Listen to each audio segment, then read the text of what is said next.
So today's topic, or today's presentation, is called How to Memorize Interpreter Vocabulary Fast. And that's sort of not a misnomer, but it'd be more accurate to say how to memorize interpreter vocabulary efficiently and effectively, but that's just too long and wordy, and so I summarized it as fast.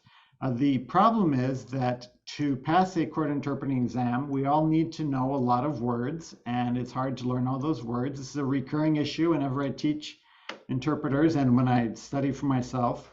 And so for years now, I've been reading books and taking courses on how to improve your memory and how to retain more, and all about the psychology behind memory and the brain science behind memory. And I've got together some real practical suggestions that I hope will be useful to each of you.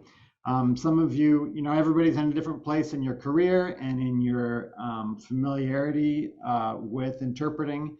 And so please pull out the parts that apply to you and will be most helpful. And I just want to mention that part of your ticket is going to a donation to Raíces, the Refugee and Immigrant Center for Education and Legal Services. And each month I like to support a different charity that works with people who come to the US from other language communities and who need our services as interpreters and translators. I'm not asking you to make a donation here today. You've already made a donation by buying a ticket. But I also want to thank you on behalf of groups like Raíces for the work that you do as an interpreter to help the same communities of people get access to justice in the courts and the hospitals and the schools all around the country. So this is the index, the table of contents for today. It's going to be a 3-hour session, and we are going to have breaks. Don't worry about each hour. We'll take a 5 or 10 minute break, and you can go get a snack and do what you need to do. If you want to leave your camera on the whole time, that's cool. I like seeing faces of real people. It helps me feel like I'm communicating with friends and not just talking to my computer all alone in my office on a lonely Saturday afternoon. But if you want to leave your camera off, that's fine too. I just ask you to keep your mic on mute for now until later on. We will be doing a breakout room where you'll discuss in small groups with the people at your table, so to speak, like the people who'd be sitting next to you if we were doing this in real life. And I'll be taking questions at the end. So today's topics are first the word replevin, which is going to be a sample word that I chose because it's difficult and obscure, but it is English legalese. And so I'm going to use that throughout the presentation as a example of how to learn really strange and hard words. And if you've heard of replevin, good for you. Feel free to say in the chat, I know what that word means. It means this. We'll talk about goal settings and the dreams that motivate us and the fears that hold us back from reaching our long-term goals. We'll dig into a metaphor that I read about in a book called Switch by the Heath brothers. And it's about how motivating ourselves to form new habits is sort of like an elephant rider trying to get his way through a jungle with all these obstacles.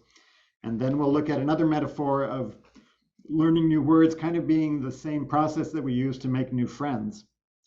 Then we'll consider a sample glossary or list of words that you might want to learn and categorize them as easy, medium, and hard, and talk about 3 different techniques for learning the easy, medium, and hard words. And then we'll get into flashcards, some different techniques to use digital and physical flashcards effectively, how to do it and how not to do it. And then finally talk about the social side of learning and how having somebody else to keep you accountable and reviewing appropriately and following up and working towards a goal or sort of the framework that makes the acquisition of new words more lasting and less painful. So the word replevin is going to be, this is sort of like on Sesame Street when they say today's episode is brought to you by the letter R. Today, R stands for replevin. And I would love it if somebody would get in the chat and tell me what replevin means without looking it up. And I know I sent out the slides earlier, but can somebody just summarize for me this word? I didn't know it a week ago, so don't feel bad if you don't know it. It's supposed to be hard. Replevin, anybody?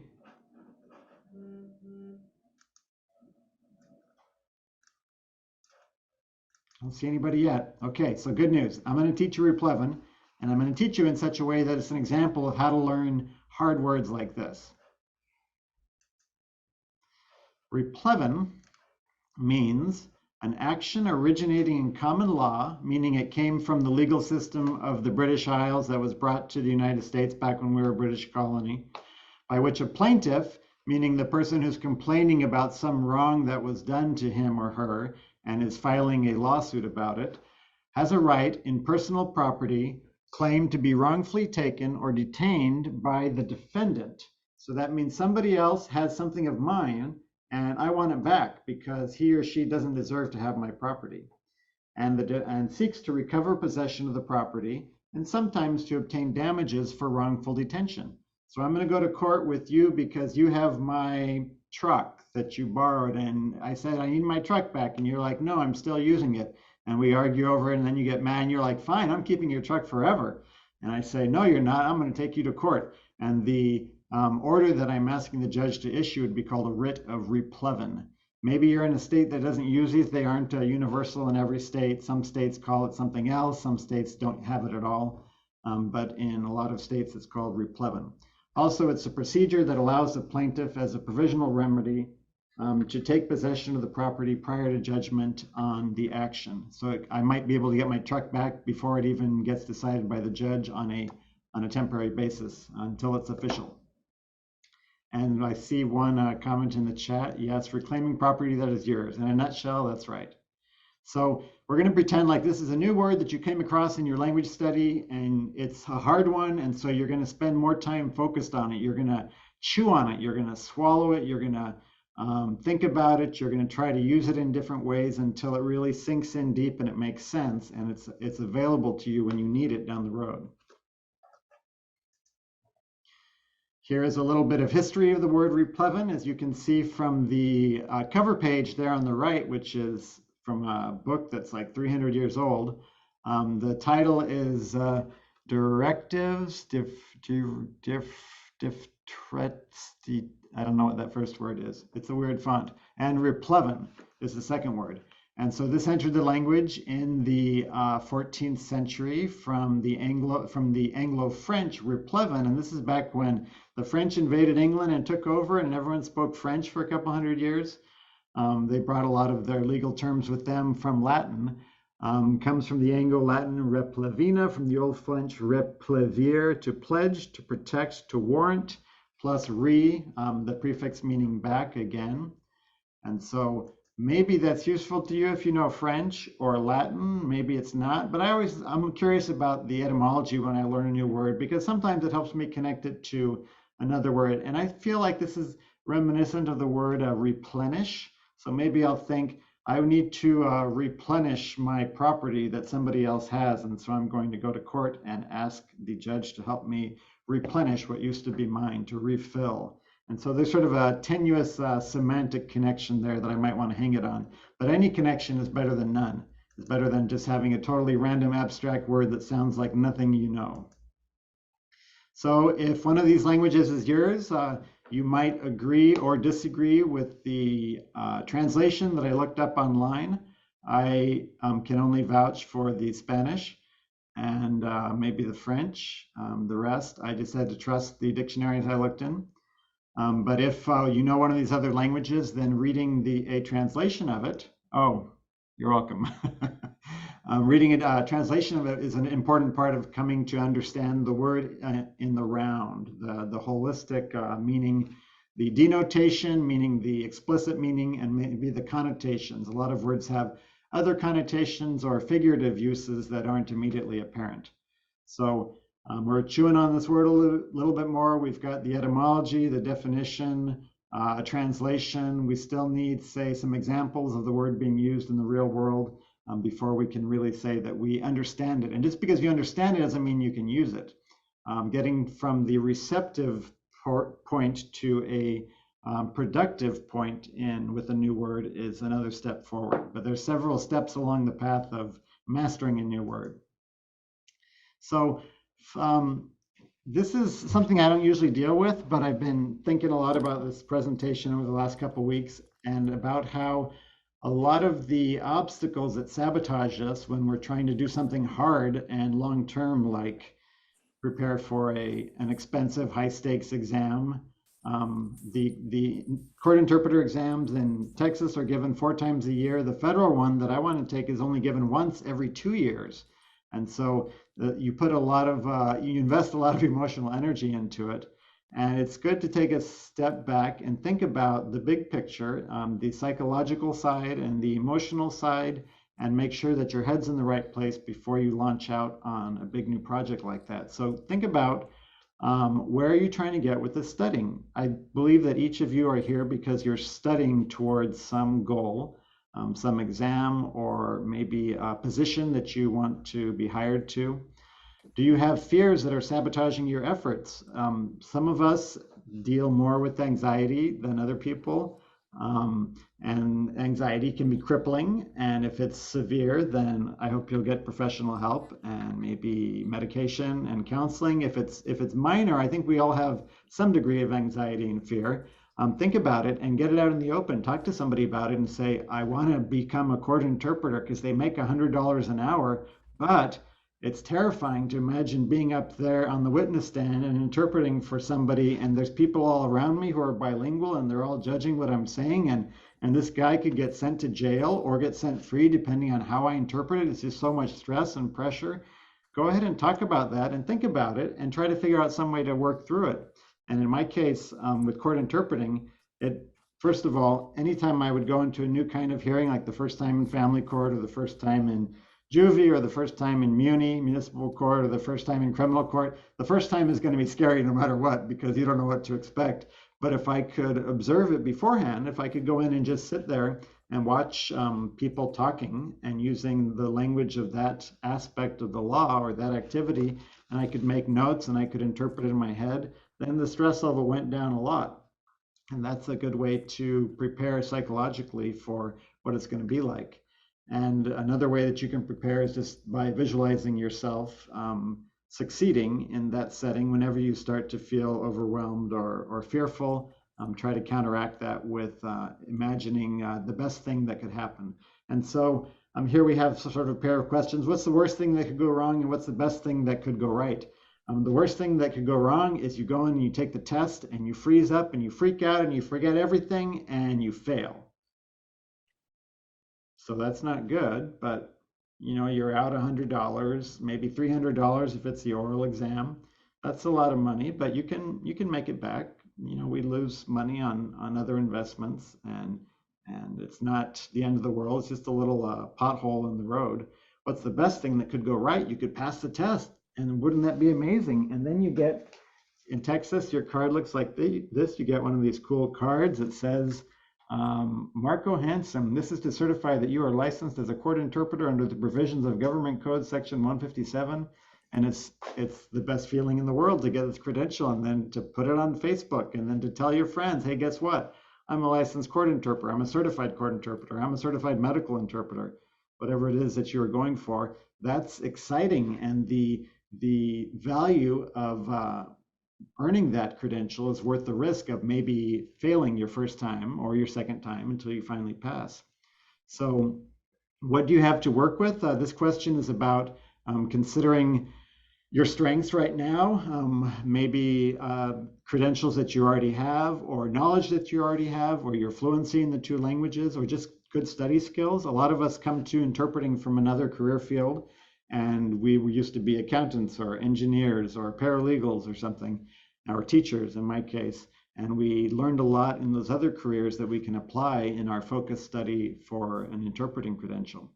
And then what are the obstacles going to be? In my case, I've got 4 kids, and so when I became a court interpreter, I had 4 young kids at home, and they were not invested in my academic pursuits. They had other interests like, playing video games and drawing pictures and talking really loud and throwing things across the room. And so for me, dealing with the 4 kids was an obstacle. Maybe you are in a situation where you're working full-time already, and so time constraints are your biggest obstacle when you're going to study for this. But just think about it, and I hope you all have a notebook that you're taking notes with today and where you can write down some answers to these questions. But just write a list. These are my strengths, these are my weaknesses. I'm realistically assessing where I'm at now and where I'm headed. And then also, what lessons have you learned from past successes? Think about a time in the past when you did something else that was hard, like say you wanted to run a 5K and you hadn't ever run in your life, or you were out of shape, and so you had to start training for that 5K, and you paid the $30 so that you could get the t-shirt and the race number, and then you you got the app, the Couch to 5K app. I did that one time. And you learn the lesson that if you try a little bit each day and a little bit harder and keep pushing yourself, and you have some kind of a feedback to track your progress, that you can actually lose weight and improve your fitness. Or maybe it's another success, like you went to college and you got a degree, and think about all the work that you put into that and what lessons you learned there that you can apply here. So I would like you to consider these 7 questions, and I'm going to stop the screen share and put them in the chat. And this is one of the topics that I would like to encourage you to try out today, is just the fact that we learn better socially when we can discuss something that we're thinking about. It activates areas of the brain that lie dormant when we're just sitting there all by ourselves. So if you open the chat and see those questions, there are 48 people here, and I would like to send you to breakout rooms. And just imagine that you're sitting at a conference and you turn to the person next to you, and you're going to answer these questions with them and talk about it. There will be 16 breakout rooms, and I'm going to give you a few minutes there and tell the other people, for example, I am a Chinese interpreter and I've worked in a school setting before and an administrative setting, interpreting for business, never in court. This is what intimidates me about it. This is my plan. This is where I'm going. And see if you can offer some encouragement to each other and some perspective. So I'm going to recreate 16 rooms. Each person should get a little pop-up on your screen. If you're on some weird device like a Chromebook or an old version of Zoom and it doesn't work, then you can just hang out here. But if possible, I'd like you to click on the link and make a couple new friends and chat with them about their goals.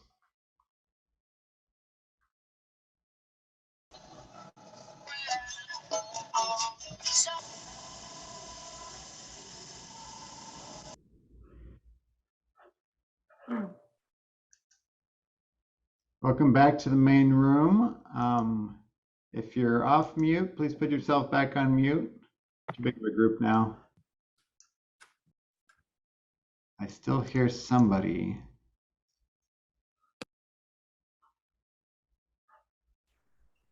Other than me. There, that one, and yeah, that was good. It was good. I was having a good time. Yeah.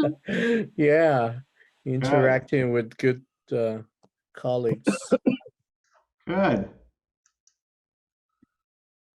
There we go. Okay, if you could make sure that you're on mute again, I'd appreciate that so everybody can hear. So hopefully you were able to connect with somebody else who might be facing the same challenges or who could offer some insights for yours. I was talking to one of the Japanese interpreters who's in a state where they used to have a Japanese certification exam for court and no longer do, and so that's one I hadn't heard about before. Depending on where you are and what your language is, your situation will be different, but we do have a lot of commonalities for all of us. And one of those is that your frame of mind will really affect your success in an endeavor like this. And so here on the right is a little positive affirmation. That's me standing and taking a picture in my bathroom mirror. And this is an affirmation that I wrote when I was first teaching court interpreting at the college here. And it's just a positive statement to counteract the negative self-talk that we all have, all of the discouraging thoughts and the fears and the anxiety. I would read this every morning when I was brushing my teeth, and I'd think about it, and I'd read it again at night when I came in to take a shower. And it's just, it's a best case scenario. And it may not be true, but the more times you say it and the deeper it sinks down into your subconscious, the more it will motivate you to make it true. And so depending on your beliefs, you might choose to use prayer or a mantra or a chant or neuro-linguistic programming or a vision statement or a catchphrase. Maybe it's something really short and funny and upbeat that reflects your personality. Some people try self-hypnosis or visualizing themselves succeeding on the test or in the courtroom. All of these, I'm not going to call them tricks, but techniques. All of these techniques are worth a try because they might make a huge difference. And when I first started hearing about them years ago, I remember thinking, it's just hocus pocus. I just want to be intellectual and just learn with my brain, and my feelings aren't a part of it. But as time goes by, I realize more and more that our feelings and our emotional side have a bigger impact than I'd realized. So consider that. And I'm going to pause here for a minute and ask you to just take out your notes or whatever you're writing stuff down on and write a sentence. Now you can base it on my affirmation there, but write a single sentence. It sort of encapsulates your goal for keeping a positive attitude through this difficult process of amassing a huge vocabulary. You can put it on a sticky note and put it on your mirror, on the steering wheel of your car. You can put it on the lock screen of your phone. That's a good place to refer to it on a regular basis. But just write a sentence or two right now, and I'll shut up while you do that.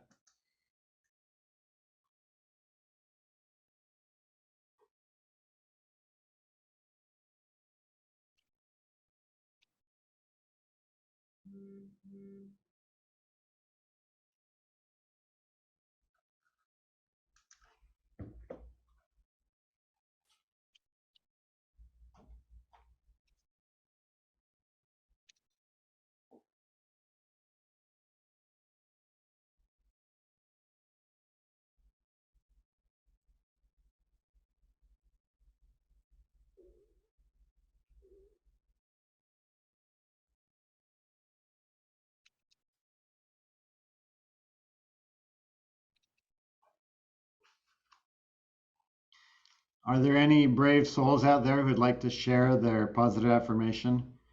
You could copy and type it in the chat if you'd like. Might give some of us good ideas. I'm curious. Okay, go ahead, Susanna.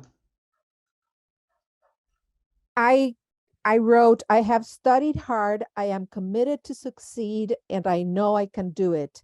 I will remain calm and dismiss any distracting thoughts of inadequacy or fear. And I also added a sentence that I was taught by a professor when I started teaching at the psychology school in Mexico. He would say for us to repeat to ourselves, and please interpret to those who don't speak Spanish, Marco. No vengo a ver si puedo, sino porque puedo vengo. That's it. No vengo a ver. I'm not coming to see if I can, but I can because I came. But I'm coming because I can. Ah, that's cool. That's very nice. I Yeah. like it. And it worked. It worked because we yeah. were teaching. Yeah. Mm. So Can you write it in the chat, please? Yes, please. sure. But I only really know like it. Spanish. Just Okay. write it in English. And then Can you repeat that in Spanish one more time, please? Yes. No vengo a ver si puedo, sino porque puedo vengo. Good. And I taught it to my daughter, and she uses that too. Cool. And then in the chat, I'm going to read aloud another one that was suggested is my goal is to keep my mind as sharp as when I was young. Have no fear that I cannot accomplish that. I am 73 and a half now, still sharp. Right. You know, we bilinguals keep our sharp minds an average of 5 years longer than monolingual people in terms of delayed senility and Alzheimer's. Just knowing a second language and using it will make a difference, but being interpreters takes that up another notch. Okay, so whatever one of these techniques works for you, try it out. What I think, I become. What I feel, I attract. What I imagine, I create. I like it. Okay, let's make a little trip back to our word of the day, replevin. pronounced replevin. And here's a sample sentence that uses it. Under section 716 of the Uniform Commercial Code, a buyer who is a party to a contract that has been breached by the seller has a right of replevin for goods that are identified in the contract. And then the picture says replevin is an action that is taken to recover personal property and return it to its rightful owner. So in more colloquial terms, I would say replevin means I want my stuff back. I come not to see if I can. Thank you. Okay, and then here we have some synonyms. What are other words for replevin? Replevi, that's the verb that's tied to the noun replevin. Recapture, regain, restore, retrieve, resume, get back, recoup, salvage, reclaim. And again, I'm just harping on this one word because it's an example of a worst case scenario of a really unusual and hard word and how it takes several steps to drill that into your long-term memory. Here's a little extract from a webpage of a law firm which explained if there's a broken engagement, what happens to the ring? And there's a runaway bride there with her tennis shoes on under her wedding dress. Replevin, also known as claim and delivery, is the legal action of recovering personal property which is wrongfully taken. When an engaged couple breaks up, the biggest question is usually who is entitled to the ring.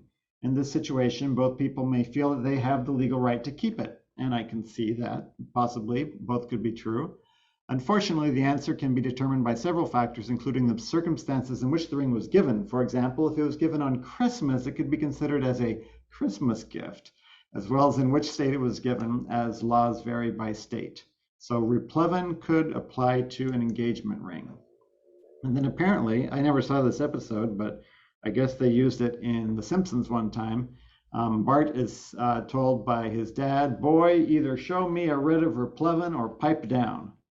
And I don't know if there's any Simpson fans here who remember the context, but I just Googled it and came across a bunch of replevin stuff.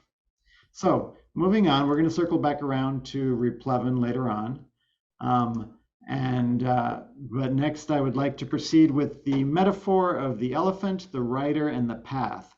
And this is a way of understanding how we can adopt new behaviors and change our habits effectively, and why it is that often when we're trying to turn over a new leaf, like go on a diet or pass an exam, why we often start out strong and then peter out and don't actually get to our goal. And the problem is that our minds, our brains, our intellectual sides, our inner adults are analytical and idealistic, but they have little power to move us without our emotions being involved. Our emotions, on the other hand, are like an elephant. They're strong and they can carry us through challenges, but they're lazy and selfish. An elephant would rather just stand there eating than blast through the jungle towards a goal.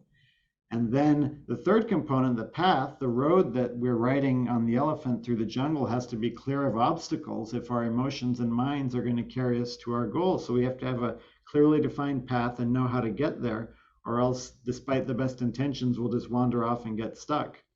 And so looking at our emotions as sort of an inner child, that's the part of us that likes to have fun and play games and get treats and hang out with friends.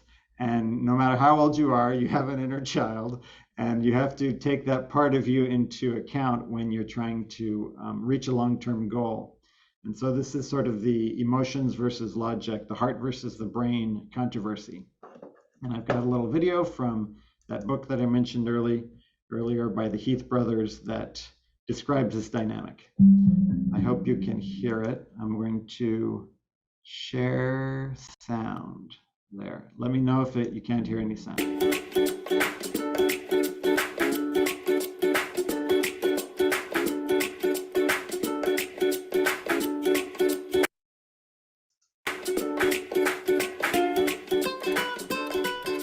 Psychologists know that there are two systems in our brains, the rational system and the emotional system.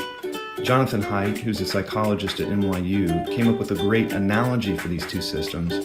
He said, think of your brain as a human rider atop an elephant. The rider represents the rational system. That's the part of us that plans and problem solves. The rider might do some analyzing and decide, hey, I want to go that way.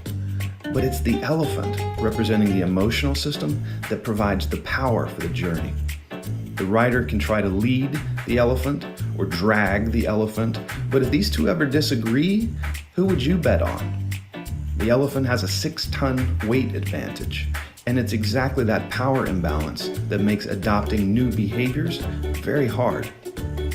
If you want this duo to head a new direction, you also need to think about the path, which represents the external environment. This duo is more likely to complete a journey if you can shorten the distance and remove any obstacles in their way. So bottom line, if you want to lead change, you've got to do 3 things. Give direction to the rider, knowledge of how to get to the destination. You've got to motivate the elephant, which means tapping into emotion. And finally, you need to shape the path to allow for easy progress. That's how change happens.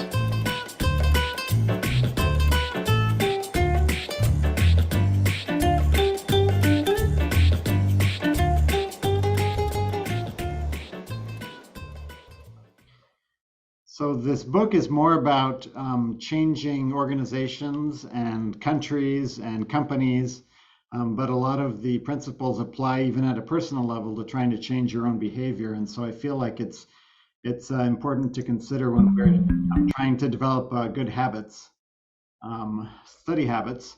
And today's word, by the way, just a reminder from our sponsors, is brought to you by the letter R. Can anybody think of a legal word that begins with R? Please put it in the chat. The R words out there, anybody? Pop quiz here, see if you're paying attention. Replevin. Oh, that's a good one, Vincent. Anybody else? Oh, look at all those R words.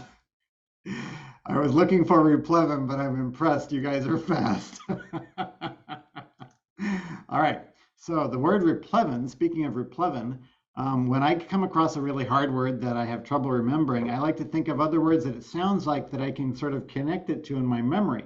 And so just brainstorming wild, over-the-top associations. It sounds kind of like repel, ripped Levi's, Representative Levin. There's a guy in California in Congress named Representative Levin, and if you Google replevin, he comes up. Rappel, I like rappelling down cliffs. Rip oven, I don't know what that would mean. Rep lovin, somebody who loves doing reps in the gym, lifting weights.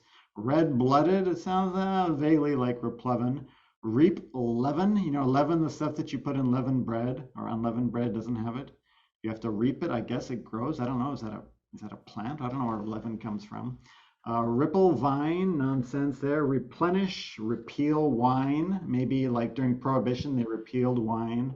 Reap, leaven, oh, I already have that. Ripple vine, okay, some of these are repeated, sorry. Ripe elven, I was watching The Lord of the Rings last night. I had lots of elven stuff in there.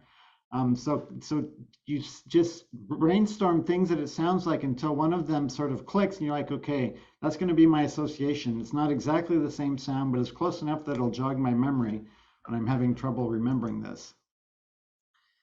And so I chose ripped Levi's, and now don't hate me because I'm talented, but yes, I did draw that beautiful artwork myself. And if anybody would like to sign up for art lessons with me, I would be glad to provide those. As you can see, my talent is amazing. And so I was like, I want to remember ripped Levi's and associate it with the concept of replevin in legal terms. So I'm going to have somebody saying, those aren't your ripped Levi's, give them back. And then here's the person wearing the blue jeans. You notice my creative use of color there? And he says, not without a writ of replevin. And because I am so embarrassed to be sharing this with all of you friends and strangers all around the country right now, it is making a deep emotional impact on me. I'm blushing. I don't know if you can see it on this camera, but that embarrassment in itself is useful because embarrassment is a strong emotion that's hard to forget. And so now I am never going to forget this comic right here. And I am going to be embarrassed about it for as long as I live, but that will be its purpose. It could accomplish the job. So, let's move on, please. There's a guy named Joshua Foer who wrote a book called Moonwalking with Einstein.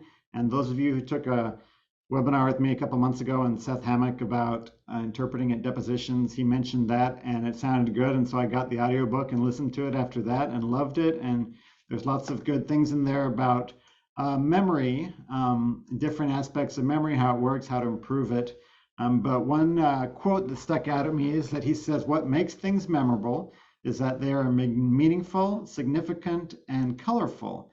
In other words, there's a lot that we don't remember. One of the purposes of there's a part of our brain that filters out input because we're constantly getting massive amounts of input from all of our senses, and there's no way we can handle it all. And so the filter has to reject 99% of it and say, okay, here's the 1% that we're going to pay attention to. And to make it meaningful, we have to convince that filter, that gatekeeper, this is important, this is useful, this is worth remembering. Don't just push it aside and forget about it in 5 seconds like you do most other stimuli. So meaningful, significant, and colorful. It should be vivid, should be interesting, unexpected. It should be embarrassing or provoke some other strong emotion, or it can be made more significant by being used socially. Because language is very much a social function in human beings, if somebody else is using the word and we have to understand it, or vice versa, then that tells our filter, oh, this is useful for communicating with other people. I better remember it. So is this your mental filing system? This is not a picture of my office, by the way, but that's about what my room looked like when I was in high school. And so if your mental filing system looks like this, then you have trouble finding where you put something. And a lot of us just take in information and it just sort of floats around back in there, and maybe it's somewhere in our memory, but when we need it, when we're standing there in front of the judge and the lawyer says replevin in English and we're trying to remember how to say replevin in Spanish, and it's somewhere back there, you can't in court, and if you haven't done this before, if you haven't been in court, let me tell you, you're not allowed to say, whoa, time out. Let's see, what's that word? It's at the tip of my tongue, wait, no. If you do that once, they might let you get away with it. Twice, they're going to welcome another interpreter to take your place. Now, technically, you have the right to stop the hearing at any point that you're interpreting if there's a compelling need, but that's not the way we do the job, and that's not the way that you keep your position if you do. And so what we're going to try to do is figure out how to create a filing system of connections so that when we need to go back in 6 months and find that word, what will the neural path be that leads us back to where we stored it? And it should not look like this. So in order to create a relationship with a new word, one way to explain it is as making friends with somebody you meet at a party. So think about the last time you went to a cocktail party, a birthday party, a church party, a backyard barbecue, whatever kind of party you went to. And there's somebody over there you've never seen before. And so you see her, you make eye contact, maybe you wander up and introduce yourself. You start out by noticing the person and then by exchanging names. And exchanging names is where you read the word, for example, and you're aware that this word now has an identity. And then you might ask something like, hey, where's that name from? You know, is that a Hebrew name? You know, I've heard it before, but I can't remember what nationality is it. And then you talk about the origin of the word, and that's kind of like the etymology step we did earlier, thinking about where it came from. And did it enter English from the Latin or from the Greek or from the German or Anglo-Saxon? What direction? That might be useful in helping to place it. Then you talk to each other about, what do you do? Well, I'm a court interpreter. And the other person no doubt will say, what's a court interpreter? And then you explain, and they're like, oh, I thought Google Translate did that now. And then you're like, no, Google Translate does not do that now. How many times do I tell you people? And so if you meet somebody new and she is a banker, then she talks about what kind of banking she does. And this is sort of like the step in learning a new word where you learn about the different definitions. Sometimes it means this, that's the denotation, but it also has these 3 connotations. These are other things that the word does. And then you might say, hey, how do you know the host, the people who invited us to the same party? And you talk about your connection. And that's the process of connecting this new word with other words you know, like replevin. Remember replevin? I'm going to connect that with replenish. I'm going to connect it with ripped Levi's in my awesome cartoon. And I'm going to connect it with return and with property and with civil suit. I noticed it was civil law, not criminal law, because there was a plaintiff who was filing for the writ of replevin. And I'm going to connect it with an engagement ring. I remember that has something to do with it, and a pickup truck. And so there's sort of this network of placeholders, bridges to that idea that I can come back and follow later to find it again. And then what common ground do we have? Let's talk about people we both know at the party. Oh, you used to work at that school? Well, my nephew went to that school. Did you know him? Yeah, the name sounds familiar. And all of this chit chat is sort of the way that we start using the word and getting comfortable with it. Have you ever learned a new word and it's like a really big word and you're real proud of it and you just were looking for the opportunity to throw it out in casual conversation? And the first time you say it, you're like, you're not 100% sure of how to pronounce it, but you're like, I think this is how you say it. And these people I'm with, they won't laugh at me. They'll think I'm cool. And so you just throw out a big word like sesquipedalian. And then afterwards you sort of hold your breath and hope that you said it right and hope that they don't laugh and hope that they say, wow, that's a good word. And then you can feel really smart. That's where the connections grow, where you've used it socially and you've gotten feedback from other people that you were right and that they understood. And then suddenly it's a useful word that you can use in real life and you feel comfortable with it. Yeah, Eric, I just learned that word yesterday too. And so I was hoping that you would be impressed. Thank you for your gratifying response there. And then finally at the party, you might end with, hey, let's stay connected. Are you on Facebook? Are you on Instagram? Here, I'll follow you. Or maybe if you don't like social media, you're like, can I have your email address? I want to send you this recipe I was talking about, or this, the invitation to this other event that I thought you'd like. And you make some plans to connect again in the future if you hit it off well and you like the other person. And with words, we are word lovers, and so we like all the words that we meet. That's not true. There are some neologisms, some new words that just rub me the wrong way, and I never want to hear them again, but I've been forced to learn them because they're now part of the American lexicon. But mostly we like new words, and each one that we meet is like having another friend, like having somebody else in our circle, our social circle that enriches our lives. So we have been going almost an hour now, and I think this would be a good time to take a break. Let's take like 10 minutes. I don't think that's too long. Yeah, I'll tell you later, Eric. I would like to welcome everybody to just stand up and stretch and get a snack, and I'll see you back here in 10 minutes. Thank you.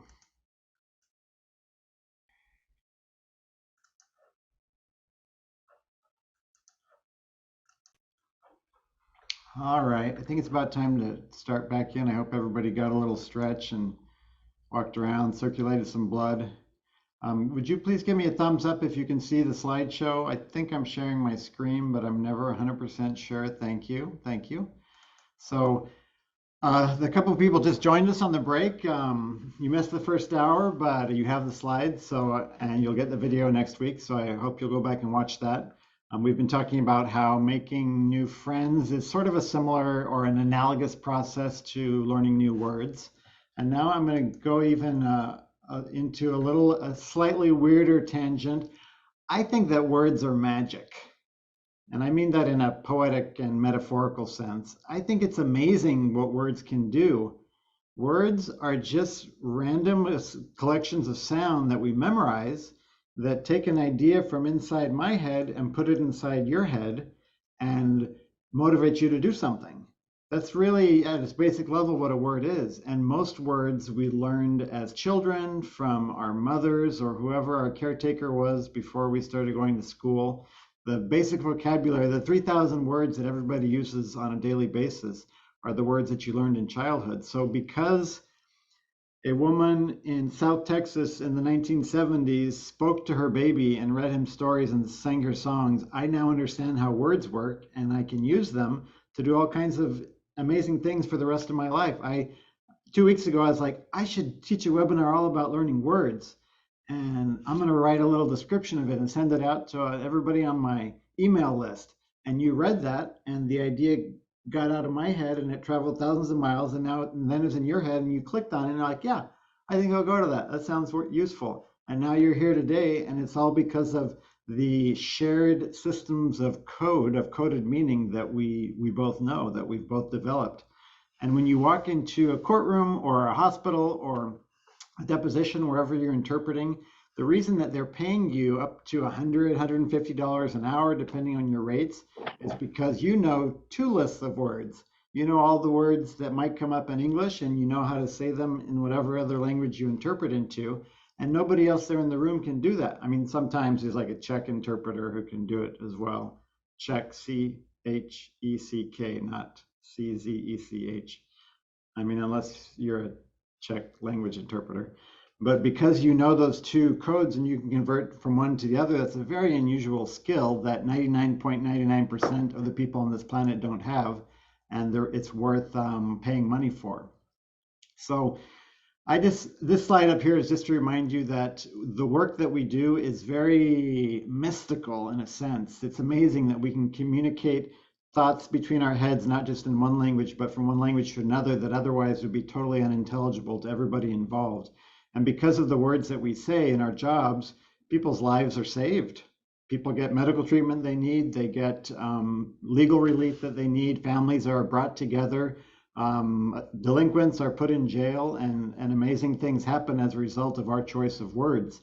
And so it's sort of a lofty calling to be a wordsmith, to make your living using words, because words are so powerful. Okay, back down to earth now here, more ordinary stuff. I looked up some news reports that use the word replevin, again, because I didn't know this word a week ago and I was trying to learn it.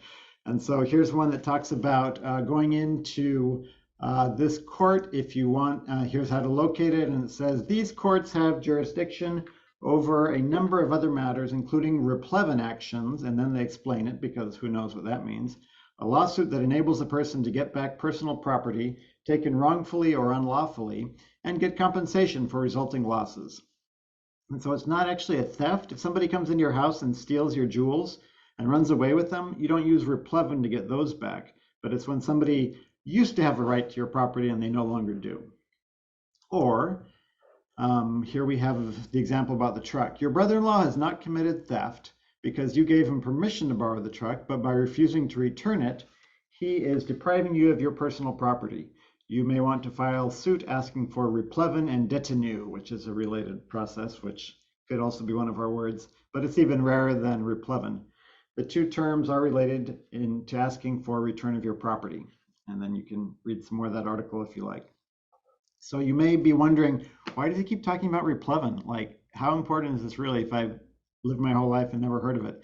It's only important as an example of the hardest kind of words to learn and how multiple steps might be necessary to cement it in your long-term memory.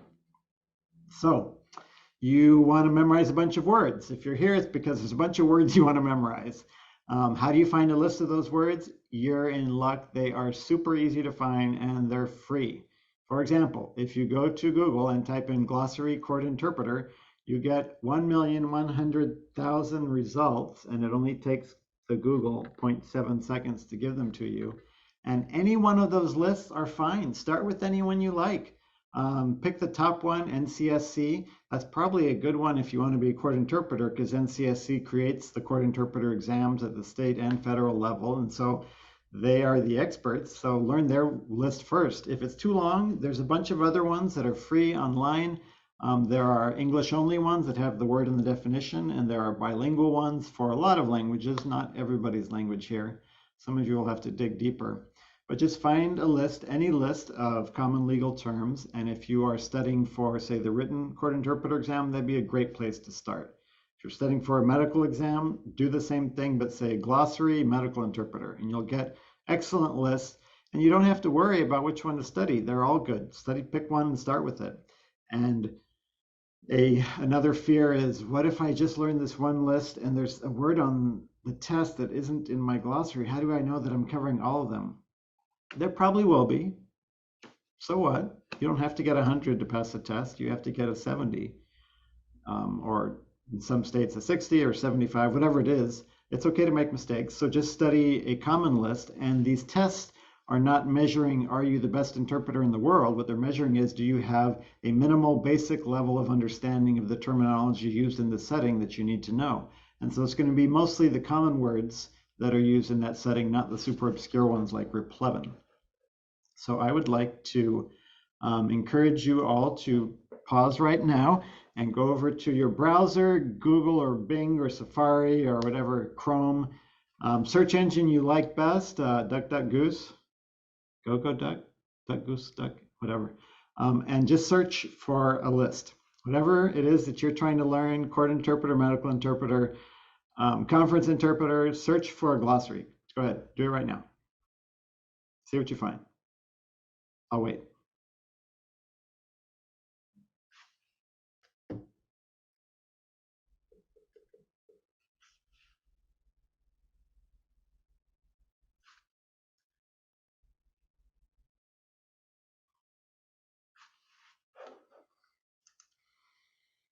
Yeah, DuckDuckGo, that's it.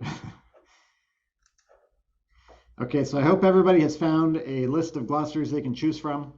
Let's say your first language is something other than English. You know English well enough, you know English as a second language, and you want to take the written exam for court interpreter at the state level, and that's an entirely English language exam to just measure your English fluency. And so your goal at this point is to boost your high register English lexicon so that you'll know all these big words, some related to the law and some just general words that might be on the written exam. In that case, you could search for glossary court interpreter written exam terms, or maybe one of the other tests outside of our profession, like the GRE for going to grad school, or the TOEFL, the TOEFL, Test of English as a Foreign Language. They have even more resources. Those are much bigger exams with a larger market. They have a lot more available that you can get for free, or you can buy books and physical books or ebooks and download them and get the glossaries from there. And some of them have 10,000 words, and you don't have to learn all 10,000. It's like the saying, the journey of 1,000 miles begins with one step, or how do you eat an entire elephant one bite at a time? You just start with a portion of it. Say, okay, I'm going to look at this first 100 words as my first goal, and I'm going to try to memorize them by this amount of time, and I'm going to do this many a day so that I reach it. And you just break it down into manageable steps so it's not overwhelming, and so that you're able to review as you go along and keep on driving them deeper into your neural networks. So when I look across a list of vocabulary, I always find that there's a spectrum of difficulty for me personally based on the vocabulary I already have. And depending on your language, it'll be different. But I can generally categorize them as easy, medium, and hard. And I've just sort of randomly put some down here at the bottom as examples. Let's say you have this list of words and you look at maxim, paradigm, plethora, quixotic, and ubiquitous and say, well, those are all words that I've heard a lot before. I know what they mean. I can use them in context. I know how to pronounce them. I know pretty much how to spell them. My spelling's not good, but it's not a spelling test we're talking about. It's a spoken language test. So don't worry about that. So those are the easy words. I would just cross them off the list and ignore them. I'm not going to waste my time on the easy ones that I already know. How is that useful? We're trying to get clarity here and focus our efforts so that we get the most bang for our buck, and that the time we put into studying yields the most words in our long-term memory. So then everything else is sort of a medium or hard word, and the medium and hard are lumped together at first because I'm not sure which is which until I start working with it. Maybe these would be my medium words: flagrant, gratuitous, interlocutor, largesse, and modicum. Those are words that sound familiar, like I'm sure I've read them at some point in some like required reading in college. If you used it in a sentence, I would understand what you were talking about, but if I had to use it in a sentence, I would be worried that I was using it wrong. And so those are the ones that are sort of shaky. And then hard on the far right, maybe I've never heard these words, or I can't remember for sure if I've heard them, and I couldn't begin to guess what they mean. Replevant, hey, check it out. Prevaricate, sesquipedalian, diaphanous, fatuous. I'm like, I'm going to start from scratch on those. And so if I were making flashcards or other study materials, I would just make it with all the medium and hard ones lumped together and start studying it. And as time went by, they would divide into two groups. The medium ones are the ones that I can quickly get and remove from my stack of cards, and I don't need to even study anymore. The hard ones are the ones that are going to stay in there and keep rotating through, shuffling it up, rotating it through.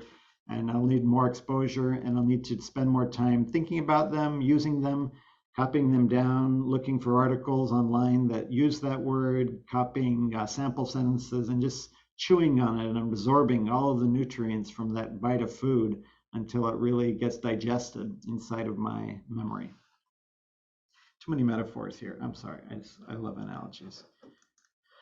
So this is going to be our sample list. I'm going to pretend that everybody in the group speaks English as a second language, did not go to college in the United States, and is about to take the written test for a state court interpreter. And you want to make sure that your high register English is strong. And so you go to the American Bar Journal. That was one of the top Google hits for legal glossaries. The American Bar Journal has several hundred words that they've helpfully defined on their website for us. And so I just copied the top 10. 10 is a good chunk to work with at a time. In a day, pretty much anybody can learn 10 words in a day, even on a busy schedule. If you squeeze it in study time into different cracks in your availability, you can pay attention long enough to learn 10 words. And then the next day, you review them and learn 10 more. And at that rate, if you can learn, say, 50 new words a week and spend one day reviewing them, then in 100 days, you can learn 50, 100, no, in a week is 50 weeks in a year, 50 times 50 is 2,500 words. And pretty much, if you know 2,500 words in a language, you can communicate in it. You can have colloquial conversations, but if you want to reach the level of an educated native speaker, you need between 20 and 40,000 words, depending on the language. And so you don't need to know that many to pass the court interpreting exam, but you may need to learn 1,000 new words. So the American Bar Association thinks that everybody who's involved in the law will need to know acquittal, adjudication, administrative agencies, admiralty law. That's kind of obscure. I've never had to interpret an admiralty law case. Advance directive, affidavit, alimony, alternative dispute resolution, amicus curiae, and annulment. So look at those and think to yourself, which ones are easy to me? Which ones do I know right away and I'm not even going to bother studying? Probably alimony, affidavit, annulment. Those are the most common ones. If you have an elderly parent that you care for, you've probably dealt with an advance directive, or maybe you have an advance directive for yourself, a living will. Adjudication. I remember the first time I interpreted in court, I was not yet a court interpreter. I was a telephonic interpreter, and a county in another state that didn't really care who did the interpreting hired me through my company to interpret a hearing. And like in the first 30 seconds, the judge used the word adjudicate. And I was like, adjudicate? I'd never heard it at that point. And so I've been trained, if you don't understand a word, you stop the hearing and you ask them to explain what it means. And so I was like, Your Honor, the interpreter needs to clarify the word adjudicate. What does that mean? And the judge said, are you serious? You don't know adjudicate? Get another interpreter. And they hung up on me. And I was so embarrassed. And like, embarrassment is a strong emotion that motivates you. And so I went out and learned the word adjudicate, and I've never gotten that wrong again, because judges love to say adjudicate, even though it's just a fancy word for saying judge or decide. But it does come up. And so if everybody now has sort of an idea of which ones are easy, medium, and hard for you, I'm going to advance the slide and suggest that one way you can appeal to the inner elephant or the inner child that just wants to have fun is by making puzzles and games out of these. And when I was an elementary school teacher, I used a website called Puzzle Maker a lot, and I found out this week it still exists. And so to use Puzzle Maker, sometimes you have to run the words together. You can see how I took out the space in administrative agencies and admiralty law so that it looks like one big long word. Otherwise, it'll put them separately. But you can make crosswords. If you like crosswords, you can make word searches. There are other kinds of word games you can make.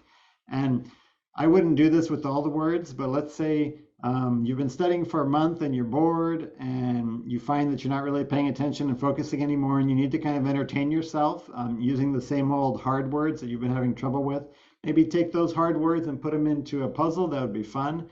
and just do it sort of as a treat for yourself, as a motivation, as a change of pace, a different way to look at the same words. And so I created these two puzzles and I put them in the folder that everybody got the link for earlier. And so you can download those if you want. These are based on the 10 words that we just looked at from the American Bar Association. And the one on the right, you just circle or draw a line through the word, and the one on the left, you write it in that blank and they overlap. You know how those puzzles work. So we're not going to do that right now, but it's a good idea for entertaining your inner child. Another way, sort of a more adult way that you can bring these words to life, is sticky notes. That picture on the left is not my dining room. I don't have half that many sticky notes up on the wall, but you can, every day, you can take the hard words and stick them up somewhere you'll see them repeatedly. You can put them in different places around the house. You can put them in special places that have some connection to the meaning of the word. I have a whiteboard in my office where I write new words that I'm trying to learn. When I'm taking notes in court and I come across a word that I want to look up and make sure that I've got it right because it's not very familiar to me, I will put it in the right margin and make a circle around it. And that's to remind me when I go back to my notes afterward, here's one to study and look at other meanings of it. Like I was doing a deposition day before yesterday, and it was all petroleum terminology. It was the oil fields here in Texas where a worker had been injured by equipment, and they asked him, "Are you in the hot shot business?" And I'm like, "Hot shot business? I've never heard that before." And the Spanish speaker was saying it in English. He was saying hot shot, and so I understood that it was a term that he had adopted from English into his Spanish vernacular, and so I just left it as hot shot, but then I Googled it and looked it up. What does it mean? And it's a certain kind of delivery service that they use on the oil fields. And so you can extract these words from your actual interpretation, or you can gather them from all different places to build your own glossary and your own word list to study. And if you don't have a marker board, that'd be a great inexpensive investment. I also have found that a wet erase marker on my bathroom mirror is a good way to list words that I'm working on. And if you ask my wife, Margaret, some of you know her, we always have Russian words written around our bathroom mirror. And then after I learn them, I'll erase them and rotate them out and put different words up there. But that's something that I look at several times a day, and it might take a week before I feel comfortable enough with the meaning that I'm ready to change it out. But it's a cheap and easy way to get multiple hits on my eyes with that new word. So sticky notes, of course, everybody knows how to use those. All right, those are just some general ideas. I want to focus now on the number one way to learn new terminology. We're getting into sort of the heart of the matter. We did lots of a prologue and foundation. Now we're going to zoom in closer at my number one recommendation, which is flashcards, digital flashcards or paper flashcards. And it's up to you which one you like. You can do both. I do both. You can also, I would recommend everybody at least try both, the apps, the software versions, or the physical ones, and see which ones work for you. But you can use index cards. I'm going to be demonstrating today with index cards, or index cards cut in half, or old business cards. I like those. Whenever we moved offices recently, and so I've got all these hundreds of business cards with the wrong address, and so I'll write the word on one side and then the definition on the back, or the foreign language translation of the word on the back. And those are small and pocket size, and I can carry them around with me.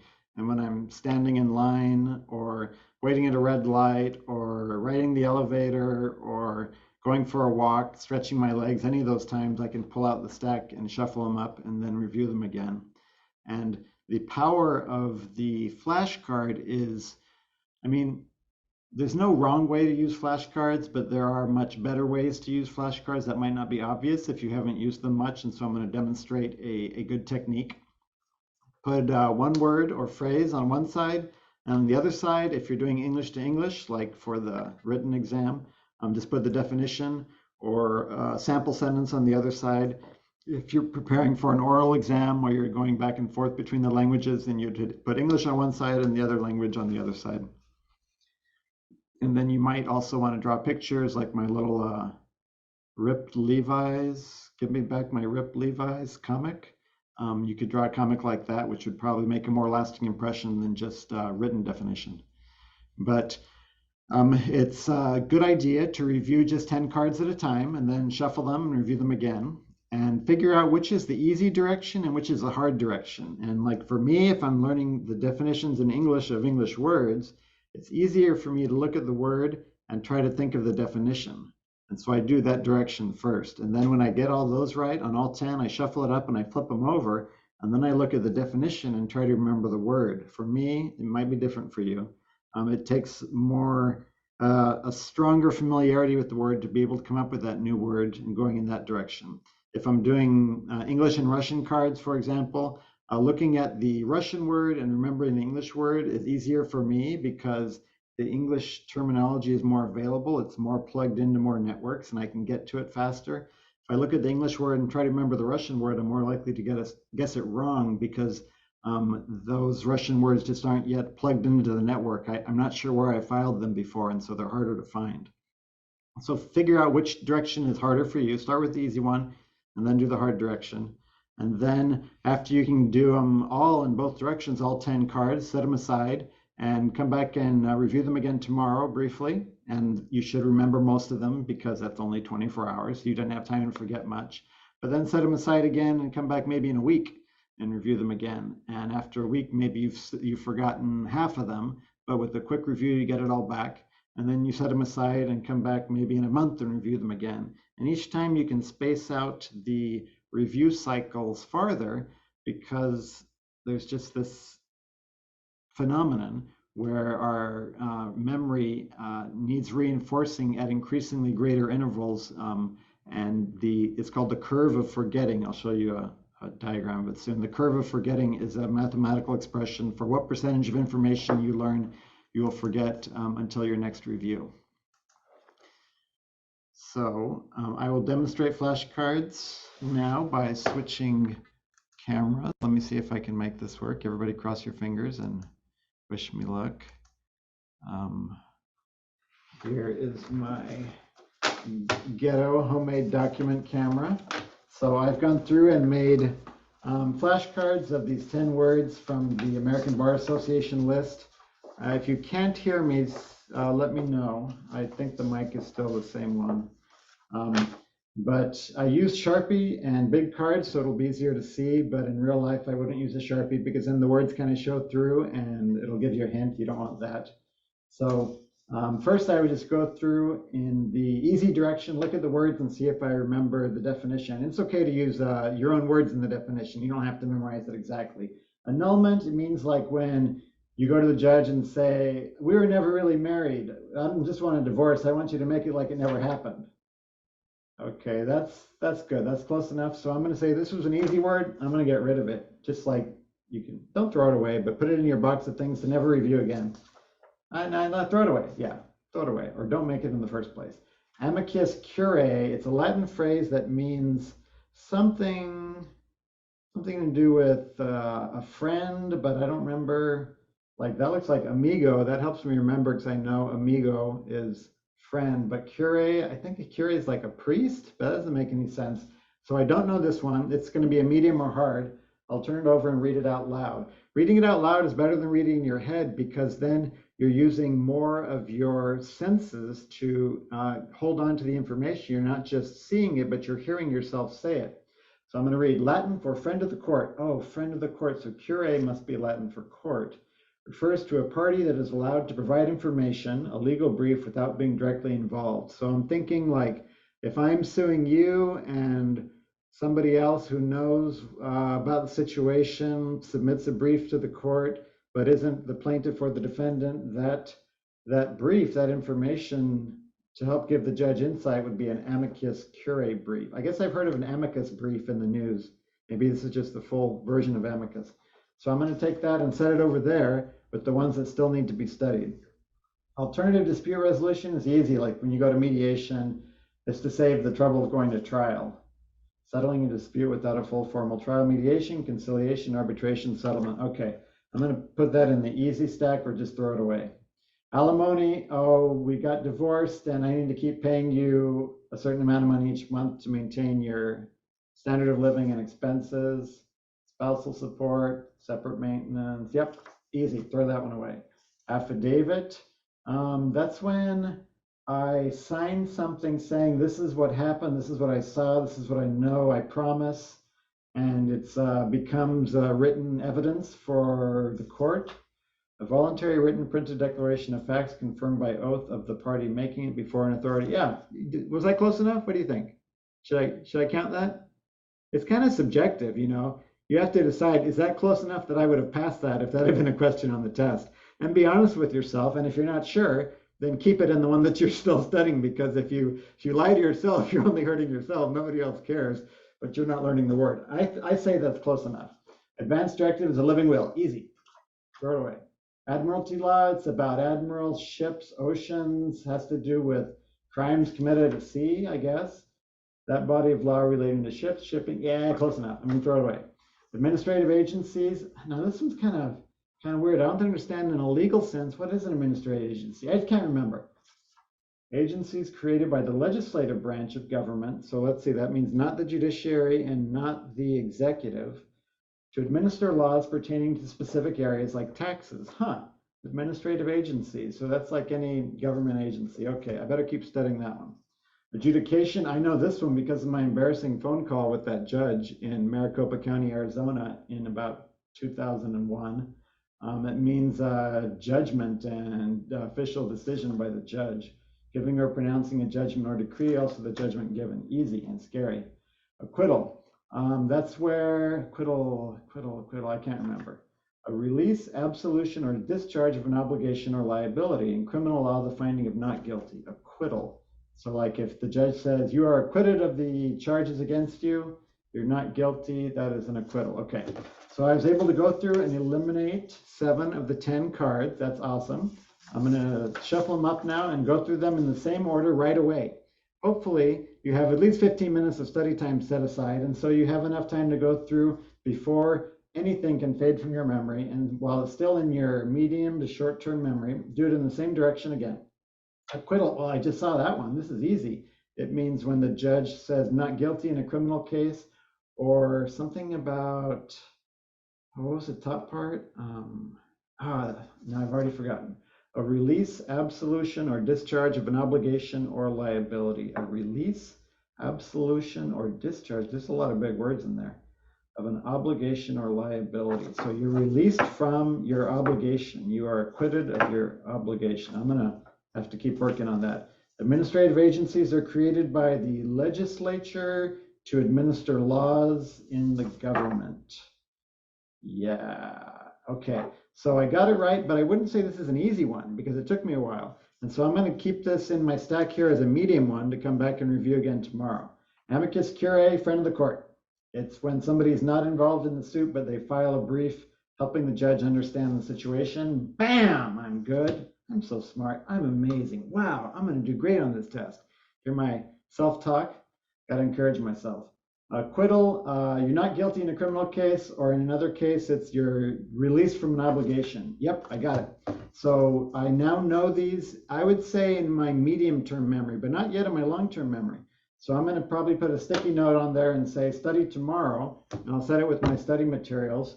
I'm going to take these and tear them up and throw them in the air like confetti and celebrate that I learned them, or maybe burn them ceremonially on the barbecue grill and make a ceremony out of it because it's more fun that way. And tomorrow when I come in to study at the same time, because I'm trying to build this good habit, I'll start out with the ones from yesterday. I'll go through them, probably remember them all, and then I can set them aside for next week. I'll put a sticky on there and say, come back to these next week. And then I'll get 10 new cards and go through the same process with the 10 cards. So the thing that a lot of people do wrong with flashcards is that they keep them all in a giant stack and they study like 1,000 cards. And they're like, okay, my test is Saturday. So Friday, I'm just going to take 12 hours. And I'm going to go through these 1,000 words. Look at it. Oh, I don't know that. Look at it. Oh, I don't know that. Look at it. Oh, I don't know that. And they go all the way through them and they get through the 1,000 words and nothing has sunk in because it's been a very superficial exposure. It's the quick repetition followed by a medium-term repetition followed by a longer-term repetition that drives it deeper into our long-term memory. So use flashcards effectively, and they are an amazing way to train. Sort of a corollary to the flashcards is what I call audio flashcards. I don't know if there's another name for that, but there's a little file, an audio file in the folder that I sent you this morning, where I've gone through and recorded myself reading all these. And I want to play it for you. For those of you who haven't heard it yet, I think I've got it here handy. I've just gone through and I've read all the definitions of those 10 words, and I've left a gap afterwards so that when I go for a walk or when I'm working out or when I'm driving and I can't be looking at the cards, I can be playing the definition and quizzing myself. And I sort of read the definitions out of order, so it's like I shuffled them. And as we listen to it, I want you to say the word if you can think of it. You can say it out loud where you are. You can put it in the chat if you want. And see if you remember these 10 words without looking at them. Don't look at them. Looking at them is a crutch. This is, we're using our audio memory now. Here we go.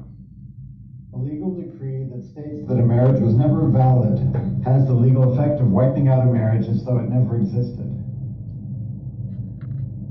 Annulment. Pronouncing a judgment or decree, also the judgment given. Latin for friend of the court refers to a party that is allowed to provide information, usually in the form of a legal brief, to a court, even though the party is not directly involved in the case at hand.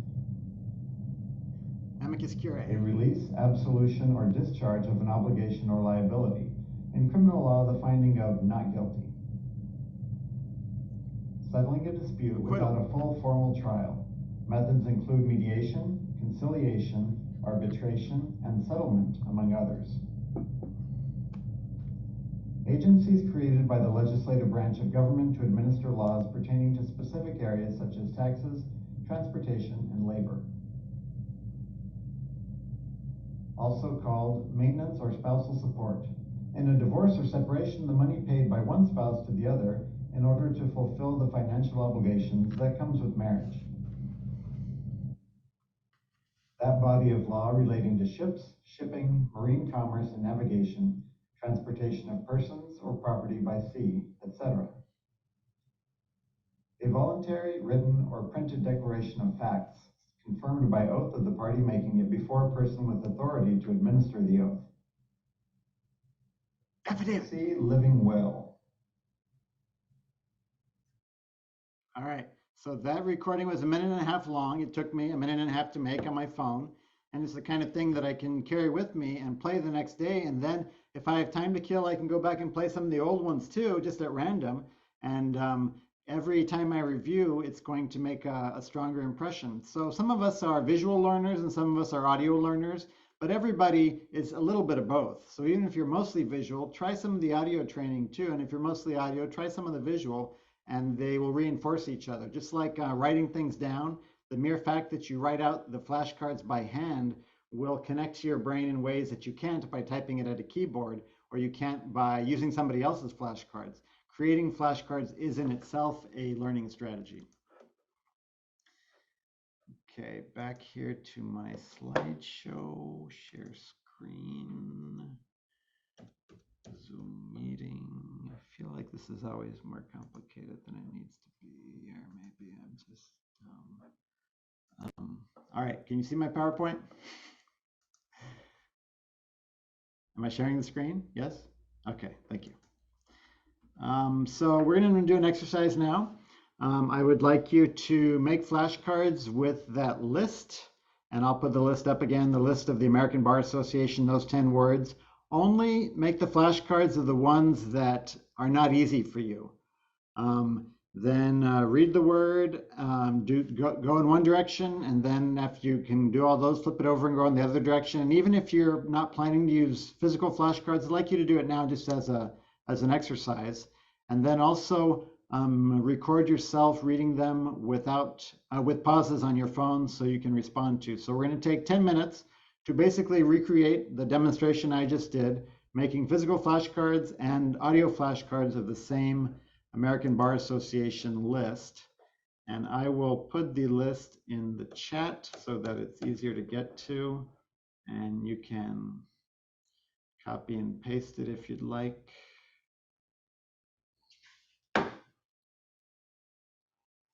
Welcome back. Hope everybody moved around a little bit. It's important to not sit for 3 hours straight. That's not good for your back, for your brain, for anything. You need circulation, stretching, movement, yoga. I would like to draw your attention to Quizlet now. I'm going to show a flashcard program. If you are the kind of person who likes doing things on computers and phones, you should check out Quizlet here, and I hope you can see the right screen. How do I know which screen I'm sharing? Can you guys see the one with Quizlet Plus up in the corner? Yes. Yes. Yes. Thank you. All these years using Zoom, and I still have to ask that. So let's say I were studying Arabic court vocabulary. I would just go to Quizlet.com, and it's free. You set up a little account, and then you can search whatever language and type of terminology you want. So I'm going to click on the Arabic one as an example. And I think we have one Arabic interpreter here. This, I'm not going to try to read it. Oh, this will be embarrassing. But here we have one side of the card and then the other side, and we flip it over. We click on the card itself, flip to the English side.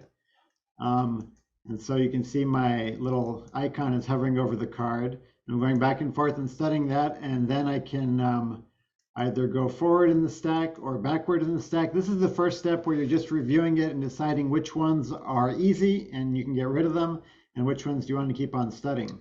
Then after you've gone through it the first time, you go to the lower left and click on the shuffle icon, and it shuffles them all up in a new order. And that is important because our memory pays more attention when it's not sure what's coming next rather than when it can predict what's coming next. And when information comes at us as a surprise, that makes it more notable and makes a greater impression on our memory. And so then I would go through and I'd click on it, flip it over. I would look at the Arabic and try to remember the English, and I would say it out loud because verbalizing it makes it more memorable. And then I flip it over, and then if I got it right or wrong, I would either put it with the ones to review again or the ones that I already know. And this is just your first time through. When you're getting familiar with what's in the stack, you can also scroll down and see the entire list here, and you can edit it yourself if you see a mistake or if you want to add more. Then after going through the flashcard feature, I click on the second one, which is the learn feature, and you have to pay for learning, but it's like $40 a year for the paid version, and it's going to use an algorithm to help you learn it at a more efficient level. And so it'll give you some multiple choice, it'll give you some matching, and it'll sort of throw different games at you to keep your brain stimulated.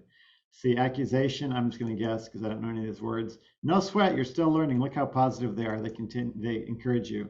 Accused, oh, it's probably that one. Not quite, you're still learning. Ah, rats.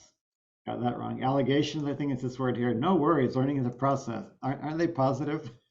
Alleged, is it that one? No. Boy, I'm going 4 for 0. Not quite, you're still learning. And the Arabic interpreters out there are just laughing at me. Process, articles of law. Oh, I got it right. I knew it all along. And so you go through and you get through the entire set. I'm not going to make you sit here watch me do this, but after you get through the set, it will pull out the easy ones that you got right the first time and set them aside, and it will do that process of just showing you the hard ones and then shuffling them up and showing them to you again. And so in some ways, I love digital flashcards and they make my life easier. In others, you have to use a second device to know it. Oh yeah, good point, Eric. In other ways, they don't work for me, and I'm going to explain why here. Share screen, Zoom meeting. That's great. Okay.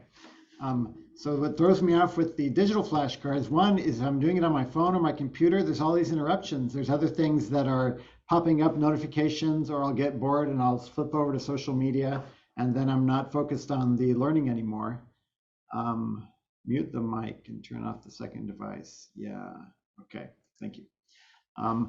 And also, because I didn't create it myself and write it out by hand, I have less of a personal connection to the card. It's just type, generic font on the screen, maybe that I just borrowed from somebody else. And so I'm off to sort of a bad start with the list to begin with. So you decide, try digital and try paper, and then kind of depending on your personal preferences and your personality, you may find that you like one better, or you may find that you continue to use a mix of both. The good thing about digital cards is they're already made. There's a bunch of people out there somewhere in the world studying the same thing as you, and they've already made the cards for what you need, and they're free. And you can get them through Quizlet or through Anki or through 100 other flashcard programs. Those are probably the two most popular ones right now for language learning. Quizlet is the one that I showed you. I'm using that these days. It's simple. It's got a big community that's generating cards for you. And somebody's put a link there in the chat with one of the Quizlet sets. Anki is even more powerful, but it's a little bit less user-friendly. I think it's like an open source program, and so lots of experts get in there and tinker with it, and they add lots of powerful features, but it takes a little bit longer to learn than Quizlet. So you might want to start with Quizlet and then try Anki later on when you're looking for more powerful features like adding images to your flashcards. How do you spell Anki? It's there on the screen. Can you see it in the Okay. corner? I don't see it on your screen. Bottom of the flashcard digital. Bottom bullet. Yes, it's spelled A-N-K-I. Thank you. It's a weird word. I don't know. I don't know what language that is. But it's the Super Deluxe flashcard program. And we've got some other suggestions for other flashcard programs in the chat that you can check out. Now, we're sort of we zoomed in close to the hands-on flashcard approach. Now I want to look at sort of big picture issues again, and I feel, this is my opinion, that insufficient review is the #1 problem with education overall. We teach children in school how to do something one year, and I used to be an elementary and high school teacher, and then the next year we expect that they all remember how to do it and that they all do it well, and we don't go back and teach it again. And for me in math, that was always real hard, because like I'd take math one year and then the next year I'd take the next math level, and over the summer I had forgotten every single thing I learned in math, and I needed a lot of review, and I never got it, and so I got farther and farther behind each year. And when I became a teacher, I realized that's not just me. My students are all that way too. They can't remember stuff from last semester. It's back there somewhere in their memory, but it's nowhere that they can get to it. They need review. And so if you're teaching yourself, you have the luxury of doing all the review that you want. And review needs to be a regular ongoing part of your study process. And making it social, social media revolutionized the world because it allowed us to connect with a lot more people, a lot more simply. And social media has good and bad points, but anytime something becomes social, it stimulates our brain in new ways, and it allows us to form connections that we wouldn't on our own. And so having a friend who cares about your goal, like a spouse or a family member or a roommate, who is interested in what you're trying to do, can make a big difference. You can discuss it with that person. You can say, hey, these are the words I'm learning today. Do you know any of these words? What do you think this word means? And just talking about it makes more of an impression. Or if that other person is actually trying to study the same things and work towards the same exam, it's even better. And if you're isolated, if you don't know anybody else who would be a good accountability partner or study partner, I've got a link right there, and I'll put it in the chat too, where you can fill out a little form. And this is like please assign me an accountability partner request form. Find me somebody else who's trying to learn a bunch of interpreter terminology, and see if you can match me up by language or by exam type. And if not, just somebody to report into. And knowing, like, every Saturday I'm going to email this person and give a little summary of what I'd learned this week, just having that to look forward to can be enough of a psychological nudge to move you and keep you going in the right direction. Also, in general, anything that's multisensory is more stimulating. It lights up more of the neurons in the brain. So just reading it is okay. Reading it aloud is better. reading it aloud and listening to yourself say it in a recording is even better. Doing it while you're moving or while you're acting out the action is going to make it easier to remember. Anytime you can add fear, humor, danger, anything that is offensive or scary, any of those, they stimulate your emotions in ways that just an abstract word on a page doesn't. And so if you can draw a picture, if you're an amazing artist like I am and can make wonderful works of art, all the better. And those illustrations, just the fact that you're sitting there thinking about it as you draw the picture makes a greater impression than if you just typed it or written out the word by itself. So try to make your learning multisensory and try to focus on reception first. Reception is incoming information, absorbing it and understanding it, but then spend more time on production. Production means using it, saying it out loud, writing it, or talking about it, because receptive skills always come before productive skills, but it's in producing information and producing communication that we really master it. And it becomes like that person we met at the backyard barbecue, but now we're best friends with, and we hang out and we see each other all the time. That word is a part of your life, and you're never going to forget it. All right, I see all kinds of little notifications on the chat. Oh, interesting. Yeah. Thank you. Okay. This is called The Curve of Forgetting. And I first came across this when I was in college, and I read a book by an author named Barry Farber, who started the Language Club or the Language Geeks Club or something in New York City like 50 years ago. And he was a polyglot. He'd learned a dozen languages and loved learning languages and wanted to hang out with other people who learn languages. So he started this club and he wrote a book called How to Learn Any Language. Very straightforward title. The subtitle is like quickly, easily, and effectively, or forever. I forget what it was. But he had all these great ideas about how to absorb more terminology and master grammar faster so you can have fun with a new language. And I've read it more than once, and I wrote him a letter back in college. I liked it so much, and he wrote back, and I felt like I had my little brush with celebrity there. But one of the products that he recommended was the Pimsleur language courses. And Pimsleur is a company owned by Simon & Schuster now, but it's based on a technique pioneered by Dr. Paul Pimsleur, who is a professor of French, some university in Minnesota, I think. And he studied language acquisition and different ways that second language learners can acquire a second language faster.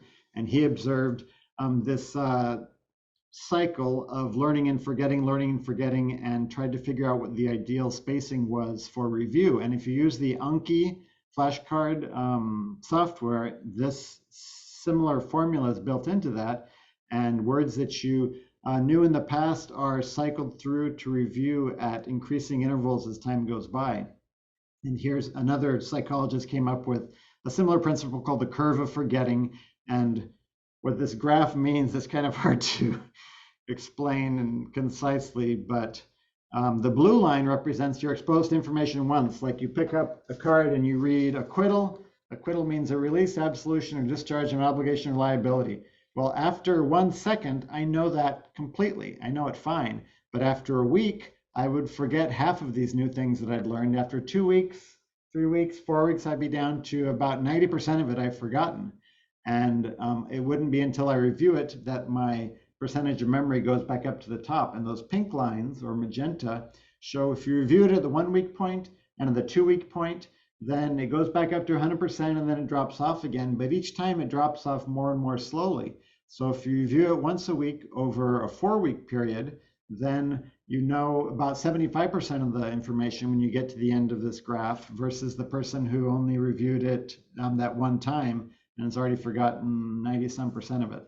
So what this, to summarize, what this graph means is review is key, and you can review it at longer and longer intervals, and there are actually scientific formulas for calculating that. But if you use Anki as your flashcard system, it will do that for you, and you don't have to get it exactly right. In general, any review at intervals is better than just trying to learn it all in one sitting, which is a recipe for forgetting. So I'm going to pretend like I want to take the written court interpreter's exam, which is all English. There's no foreign languages on there. And it's all these high-level English words like you would learn in college if you had a college degree from a US university, especially if you studied English as your major. And so I want to learn their definitions, and so that I can plug them into the sentences that have the word missing on that part of the test. I want to learn their synonyms for the synonym section and their antonyms for the anonym section. And just based on my own knowledge and my own educational level, I think about 1,000 words is a good goal. And so step number 3, I'm going to find some flashcards, maybe on Quizlet or Anki, for the GRE and the TOEFL, because I know that the NCSC, which creates this exam, recommends GRE and TOEFL study materials for preparing for the same type of test. And I'm going to get several sets of those until I have about 1,000. And I'll look through them and say, yeah, I know some of these, but these are challenging, and so these would be good for me to focus on. I don't want to waste time on stuff that I already know that isn't going to get me closer to my goal. So step number 4 is very important. I'm going to sign up for the test and pay my fee. When we put money on the barrel, that's another way to stimulate our brain to action, to take something seriously and say, this applies to me. This is real world. Suddenly I have something at risk. And so the written test in my state, I think it's $100. No, it's like a $40 application, and then the written test is $100 last time I checked. So $140, that's some money. I'm not just going to lay that down lightly, but I'm going to look at the calendar and say, okay, the next test with openings is in January, just for example. And it's now September, so October, November, December, January. I have 4 months, and I'm going to learn every morning. I'm going to get up half an hour early so that I have a half hour open up in my schedule. And I'm going to study 5 days a week, 10 new words a day, and then the 6th day I'll review. And I'll do the fun stuff like the puzzles, the kind of motivational part for my inner elephant. And because I've already paid for that test and it's coming up on my calendar, I'm going to take it a lot more seriously. I won't have the luxury of procrastinating because I don't want to waste the money and I don't want to embarrass myself taking the test and failing it. So page 2 here, I'm going to set recurring reminders. I use a Google Calendar, maybe use an iCalendar, maybe use a paper calendar, whatever. I'm going to have a recurring calendar appointment every Monday, Tuesday, Wednesday, Thursday, and Friday from 6:30 to 7 that says, study for the court interpreter exam. And then down in the notes, I'm going to have some details like learn 10 new words, first review the words from yesterday, and repeat this affirmation. And I'll copy and paste as a recurring reminder that little paragraph about I can do this, I'm smart, I'm whatever. Do you ever see the Jack Handy positive affirmations on Saturday Night Live back in the 90s? I just had a flashback to his cheesy affirmations. Okay, I've got it on my calendar, and then on Saturday there's going to be a recurring reminder, maybe not at 6:30 because it's Saturday. I want to start at 9 o'clock. I'm going to do that one from 9 to 9:30. But in the mornings, because if I do it in the evenings, 1, my brain is more tired, and 2, I'm more likely to have something else that gets in the way and prevents me from working on it. So for me, I'm a morning person, and I'd rather do the mental labor in the morning after I'm awake and I've gotten my caffeine and walked around a little bit and I can focus. But before anybody else has started calling me or asking me to do stuff or giving me other obligations. You might be the opposite. Maybe late at night is the best time for you when other people are asleep and you're finally able to focus on your studies. So number 8, Saturday's reminder includes a treat. When our kids were little, we had something called a treat jar. And sometimes it was just like a jar with candy in it. And they got to pull out a treat when they did their chores or did their homework or, took their plate to the sink after dinner. But as they got older, it would be like a jar with little notes in it. And there were different rewards written on there.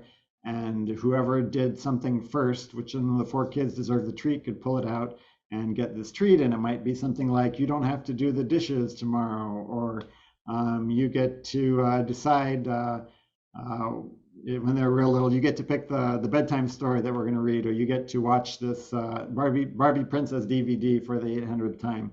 And the kids love the treat jars because it's a surprise and it's something fun that they wouldn't normally get to do. And you're going to think this is cheesy, and forgive me if you do, but I think adults need treat jars too.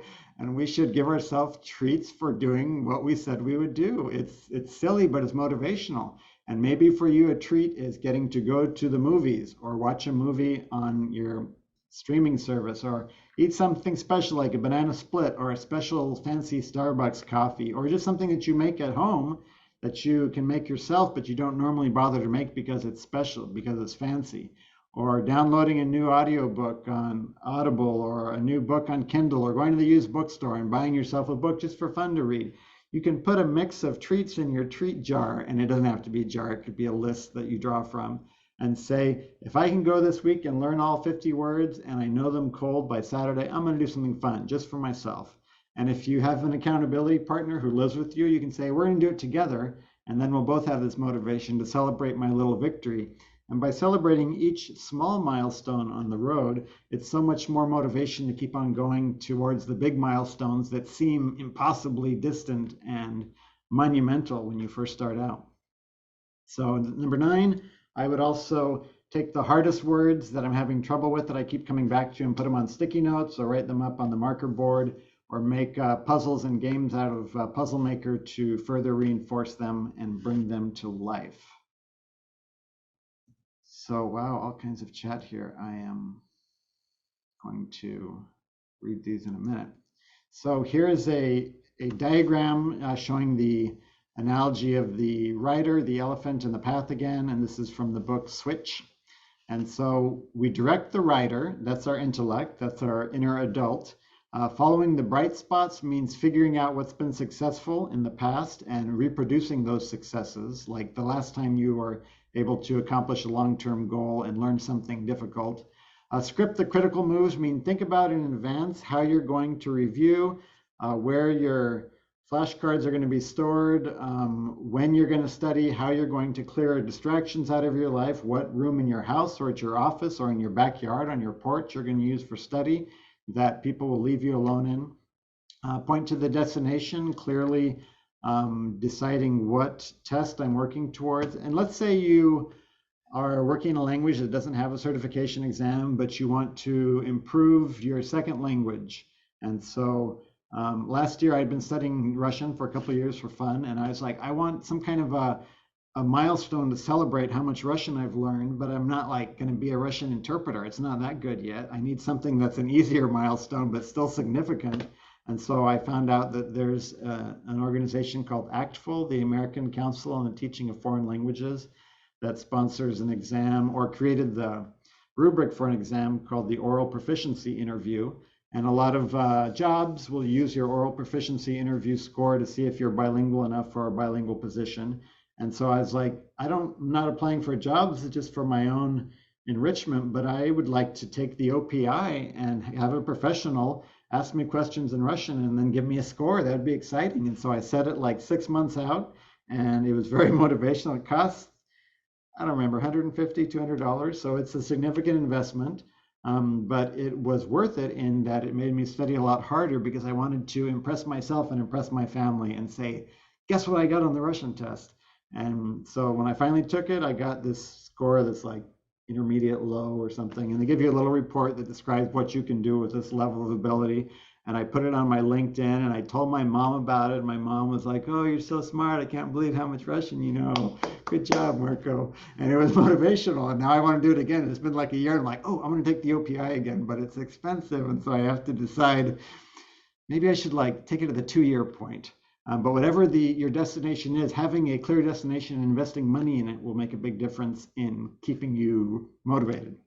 And so speaking of motivation, the elephant needs to feel something. It has to be personally meaningful. You need to visualize yourself cashing that first check where you made $5,000 for interpreting at a trial that was 5 days long. You can literally make $5,000 a week in this job. If you book the right trials with the right clients and you have the right credential, $5,000 in a week, that's nuts. But that's what it's worth to the people who are hiring us because it's such a unique skill and so rare. So think about, what am I going to do with my first $5,000 1-week paycheck? And just sort of meditate on that and fantasize about sitting on the beach and sipping a mojito as you enjoy all of the money you made. Or if you're more of an altruistic person, good for you. picture the people coming out of the hearing crying because they finally gotten justice in this difficult situation in a legal system that's foreign to them, and they're so far from home, and nobody knows them or can understand them except you, and you stepped in and made sure that their case was heard and that the jury found in their favor, and you were just doing your job. But it's so satisfying to know that they would not have been able to access a justice system without you. Find a feeling, find some, whatever motivates you, and hold on to that and think about it and write it in your notebook and reflect on it and come back to it. And then shrinking the change means breaking it down into steps, into small bite-sized pieces so that you don't feel so overwhelmed. And some of these bullets here are applying to group psychology, not individual, like grow your people. And then shape the path has to do with the logistics, the planning side of how you're going to get from point A to point B. So if you haven't, if you're looking for a good book to read, Switch might be helpful. We are going to do our last exercise right now, which is either in real life or as an academic exercise. I want you to follow these steps. Choose an exam, whatever exam is next for you in your career with your language, and it can be the ACTFL OPI that I mentioned, the Federal Court Interpreter Certification exam that I'm studying for, state level, maybe one of the healthcare certifying organizations. Pick an exam right now.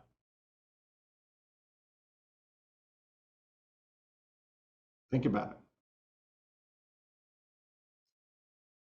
And ideally, I want you to sign up for it now. That's my recommendation. You're probably more motivated right now than you will be if you wait. The longer you procrastinate, the less of a chance you'll do it. Go ahead. I dare you.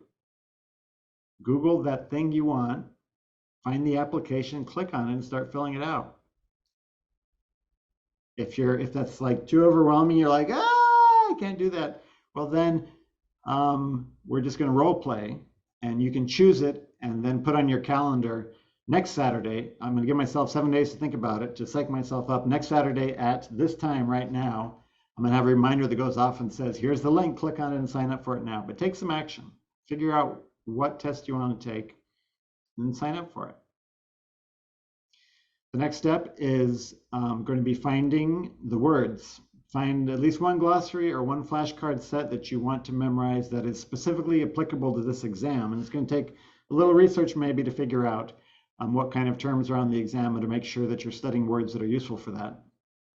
Then I would like you to look at your calendar, probably a digital calendar. I think that's more powerful, but if you like paper calendars, you can do it on there. You just have to copy it over and over.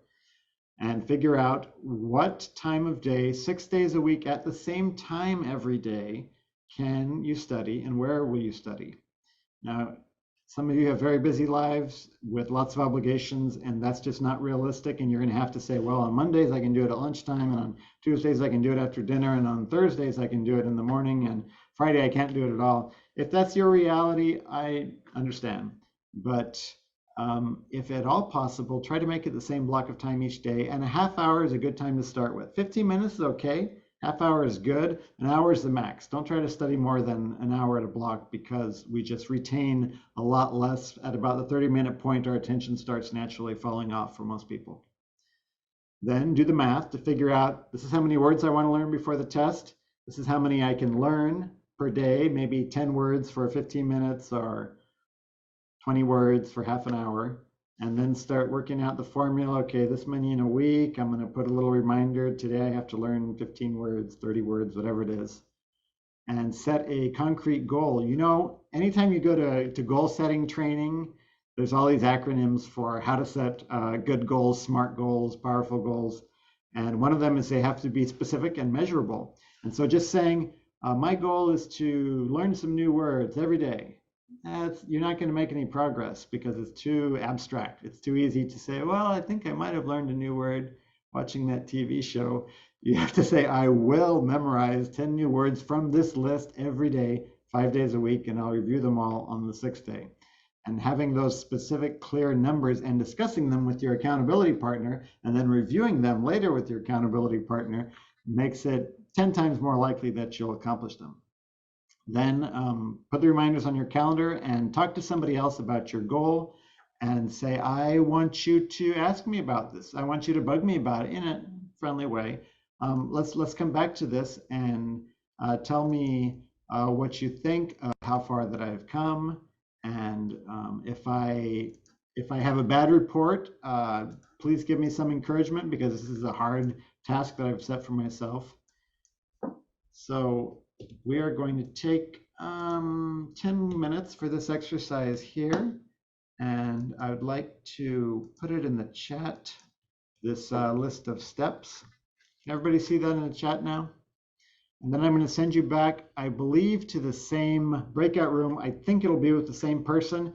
And it's just helpful to talk about it and say, okay, I've decided I'm going to take the plunge and I'm going to sign up for this test right now.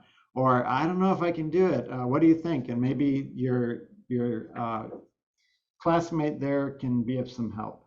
So breakout rooms should be open now. And some new people came. I'll assign you to new breakout rooms, so there might be a couple new faces. But I'll bring you guys back within 10 minutes. 15. Welcome back. We're just wrapping things up now. Okay. And so I'm going to put up a pop quiz right here. Who knows what is the word for an action originating in common law by which a having a right in personal property claimed to be wrongfully taken or detained by the defendant seeks to recover possession of the property? Anybody? Anybody? Replevin. Yeah, replevin. Rite of replevin.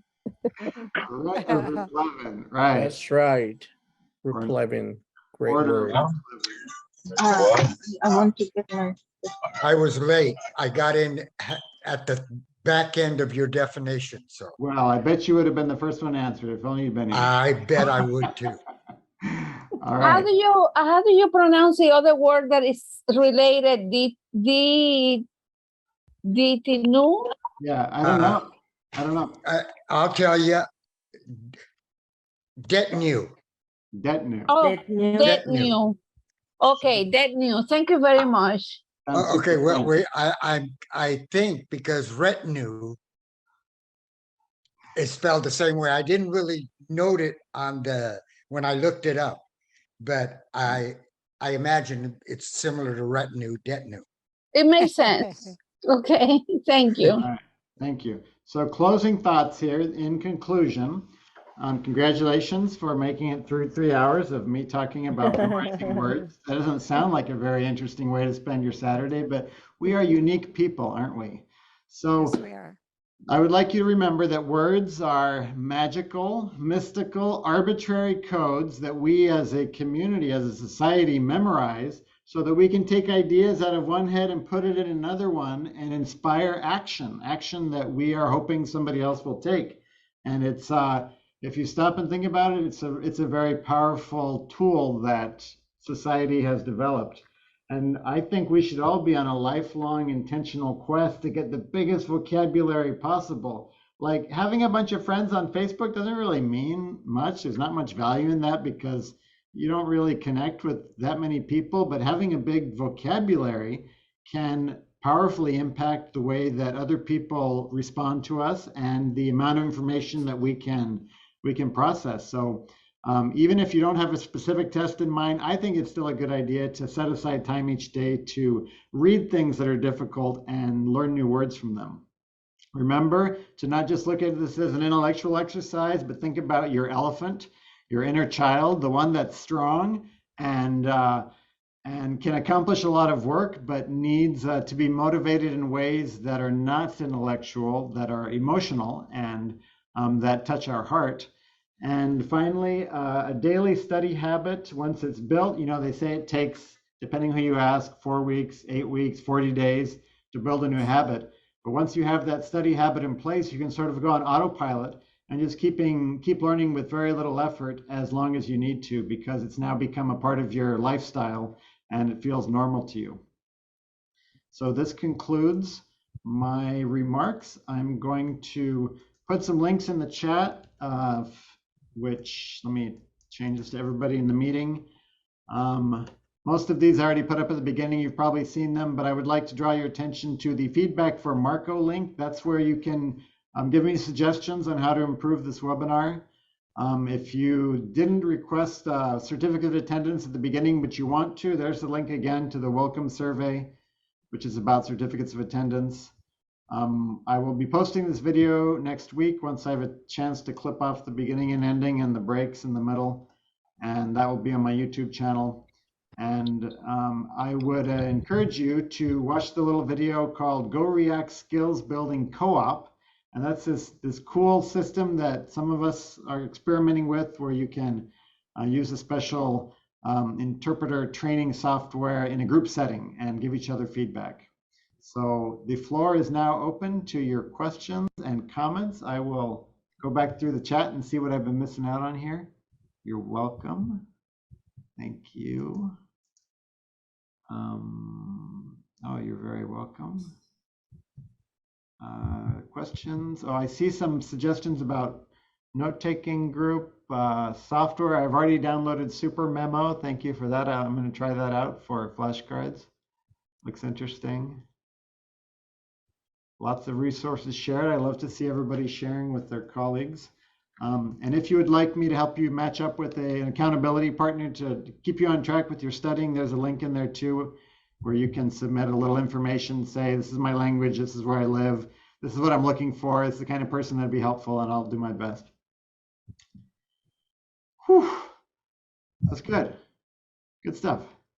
Thank you. Carmen, you're welcome. Do you do private? Like I mean, for me, it's like the federal written test. I took it twice. I passed twice the different language. So the first time I passed the Spanish. The next time my hand was frozen, they changed it and the ending of it was very different than before. So it was very hard. Mm-hmm. So I passed the English the second time. And I'm just feeling like a very few points. And I'm talking about the written test for the federal. Yeah, I mean, I took it once like 10 years ago and I passed it. So if you want me to help you with that, there's a link to my calendar where you can book a Zoom call with me. Eric, Thank you. sure. Yeah, you bet. Eric Liao. Hi, Marco, can I give you some feedback on today? Yeah. Great content. Love your enthusiasm, your knowledge, your humorous, everything. This is great. One thing I want to ask you about, what kind of microphone are you using for today? It is a Logitech HD webcam with a built-in. I see. It's a webcam. Yeah. Okay.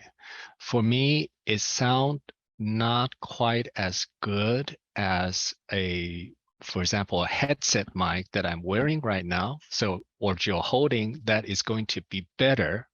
Or get for example, a podcaster's microphone, like the famous Blue Yeti, like what I have here.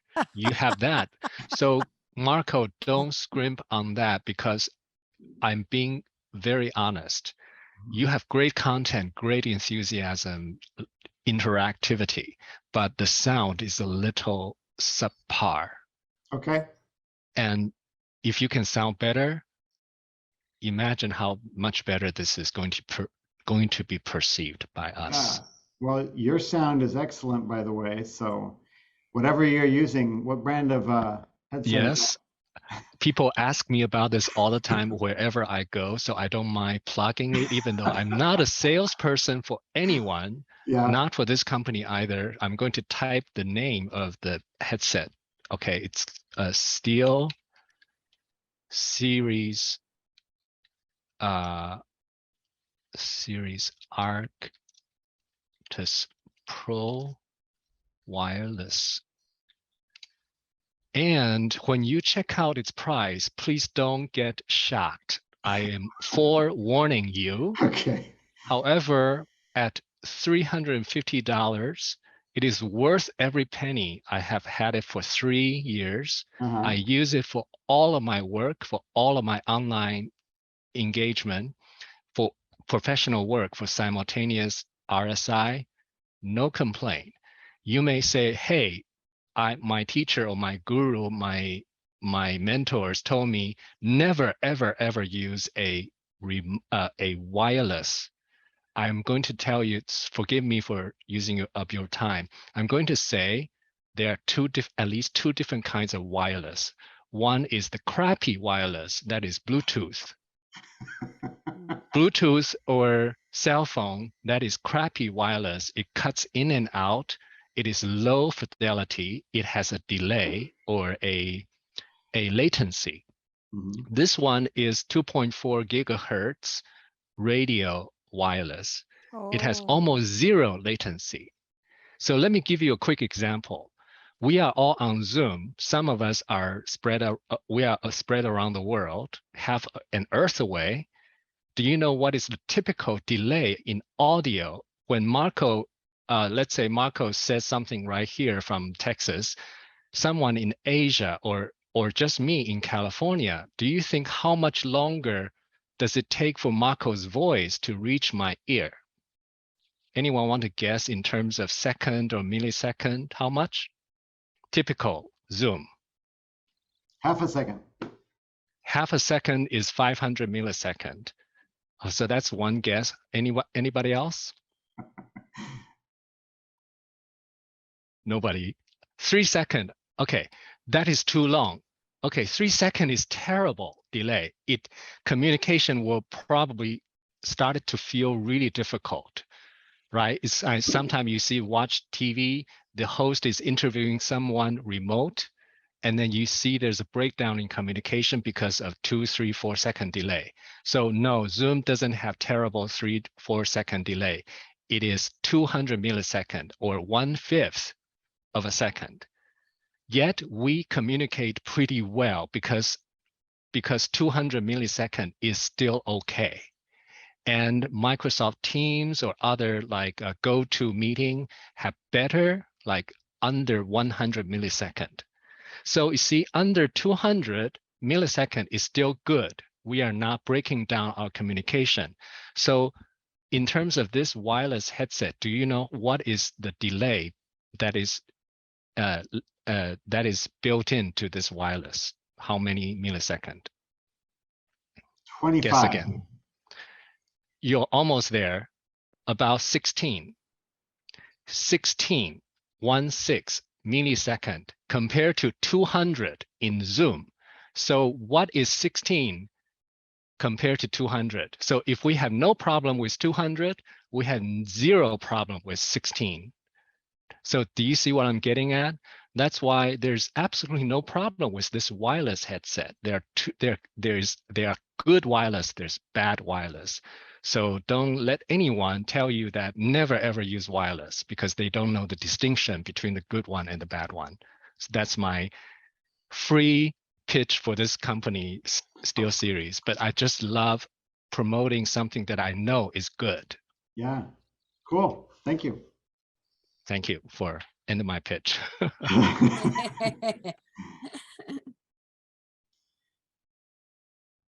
I use a headset when I'm doing a deposition or a hearing or something, but for these, I like freedom.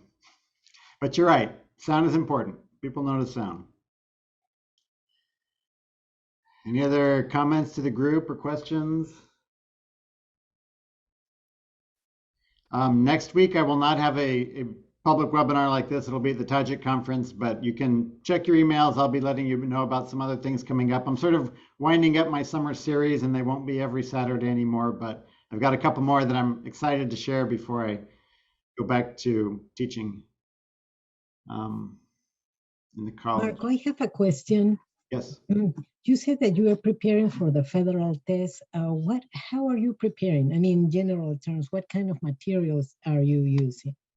Oh, I'm starting the preparation now. Teaching this webinar has motivated me to start preparing again. So I'm not actually preparing yet, but now I'm going to hang up with you and put it on my calendar 5 times a day and then a 6th day to review, and I'm going to find something. And I think the core of my preparation is going to be Go React, because I've been playing around with it the last couple of weeks and it's so specific. It targets so powerfully your weaknesses that I think I'll make faster progress with the feedback through GoReact than I would by studying just passively listening to pre-recorded material and saying it aloud. That you don't have the same feedback loop that leads to improvement. So my answer is going to be GoReact. Ask me again in a week and we'll see if I actually did it. Thank you. Got to practice what I preach. Alejandro. Marco, what was the name of the book that you mentioned that I think you listened to it, the audiobook about memory? Moonwalking with Einstein. Let me type it here. Thank you. And that's from a journalist who went on to win the US Memory Championships in 2007 or something.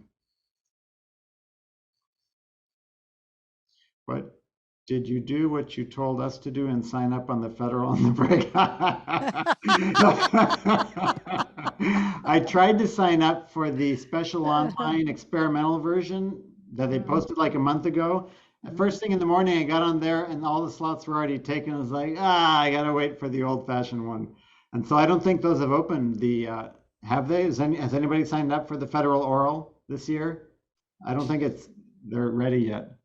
Yeah. Well, they were having the oral because it's been delayed. So a lot of people, I think they took it in August. A lot of the people that they got behind with the oral federal, they were taking it in August. I don't know if it got moved to January again. It's a disaster with that. But I'm taking the written. Yeah. I will keep checking.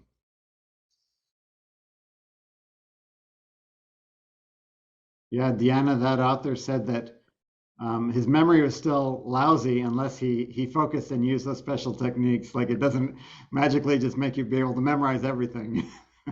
Have you heard of Jim Quick? I've been taking a lot of his training. I just don't have enough time to do it, but he's great too. No. Look at Limitless by Jim Quick, and then he has a lot of stuff on YouTube. He's great. And I love how positive he is. You love his affirmations, like memory says he's your spy. So he gives you a lot of mnemonics, and then you memorize like a list, and then the PEC methods. He trains you with a lot of methods to do, and he says that there is not a bad memory, but an untrained memory. Oh yeah, this looks good. Yeah, so it's Jim Quick. It sounds like, I hope I didn't butcher. And Limitless is his book. But I love all his work, and he's not that expensive, very reasonably priced. Okay, thank you. I'll add him to my Audible wish list. Next credit I get from Audible. 1 book a month.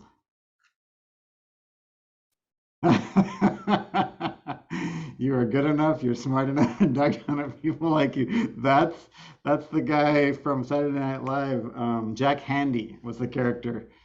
Those are awesome. I used to buy greeting cards that had those slogans on there in college. Well, if that's all we've got to share, I wish you all luck, and I hope to see you again, and keep me updated as your learning journey progresses, and give me ideas. I love getting ideas from these groups. You became a senator, like for real, Deanna? Marco, I want to say something about SuperMemo. You downloaded it. Yeah. It's complicated. It's amazingly complicated, yet it's so powerful. Actually, Anki copied the basic spaced repetition algorithm from SuperMemo. SuperMemo was invented decades ago by some Russian or Eastern medical doctor or some scientist. Oh yeah. And it's a very niche market, yet it has one powerful feature called incremental learning. Read about it. There's so many YouTube videos about it. And you sound like someone who is so into psychology, learning efficiently, effectively. You will love it. And I'm just beginning to learn about it. Okay, but don't expect a quick learning curve. That's a good one. The answer to Mary's question, Tajid, is does have C credit approved for Texas if you're a Texas court interpreter. And for some of your states, they will accept them like after the fact. You can say, I went to this training, can you approve it? And they will give you an individual approval. But I don't know that it's been approved outside of Texas in advance. Ohio approved it. Oh, cool.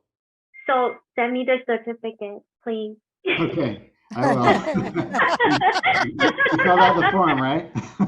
Yeah, I filled out the form. Yes, All right. I did. All right, bye. If any of you are in Central Texas, we have an interpreter meetup coming up on the first Thursday of October. So that's like 3 weeks ago. We're going to meet at Cheesecake Factory in North Austin. You can ask, if you're local, ask me about that and I'll send you the link to the details. Just hang out and eat cheesecake to get together and get acquainted. Mhm. You're in some other city, host your own. They're fun. It's good to meet. Interpreters are like coming out of the woodwork when there's food and drinks involved. You had me at food and drinks. Patricia, you should come. I think you're still in Austin. All right, so I'm going to be logging off now. Thank you so much and have a great weekend, everybody. Thank you. Best of luck. Bye, everyone. Likewise. Bye-bye. Bye.